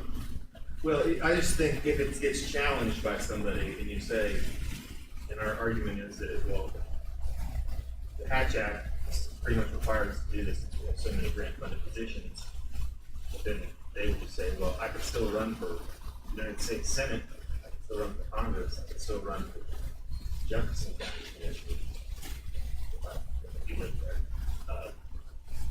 But it would only limit people running for Berkeley County offices, what this does. I think Doug's point is a really good one when he's talking about, and we use the assessor's office for example again, that if there's the assessor running and one of the employees is running, and you have other employees that are going to have mixed emotion of how they're fouling, because if the person running wants something done one way and the assessor wants something done one way and there's a dispute over it, those employees are going to have to choose who they're fouling. Now they're being paid by the assessor, but that clearly tells the other person that's running that they're not going to listen to him or follow him. So maybe there's repercussions down the road with those employees because they went against the guy that was running, So I could see where it would cause problems in your personnel in that office if it was within an office, more so than if an employee from the assessors was running for, the clerk's office or something like that. All right, well, let's put it back on next week's agenda. We'll have time to talk about it or think about it. Let's put it that way. And we'll move on. Any other statements on that? Public Service Water District request for noise ordinance waiver. Yes, sir. The council will find in your packet correspondence from the Berkeley County Public Service Water District. They will be doing work on the main line, of main water line at the entrance to the road to Martin's in the Hedgesville area. As you know, there's a new rocks bead store being constructed in that general area. They've requested that they provide, the council provide a noise waiver which would take effect at 12:01 a.m. on Monday, March 29th, but terminate 11:59 p.m. on Wednesday, March 31st, 2021. So that for the installation and the connection of the water mains, it's for, of course, public safety, safety of the employees, and also because they will be having to shut off the water, it would not disrupt those current tenants in that shopping center. So they're asking for a 3-day waiver, which is not unusual for this type of work. So you're not going to want to drive on that road those 3 days. You ain't gonna want to drive on dry run neither. Yeah. All right. So the work would be done at night. Right. Yeah, it's crazy on the route now. Do they contact emergency services, Eddie, when they do this kind of stuff?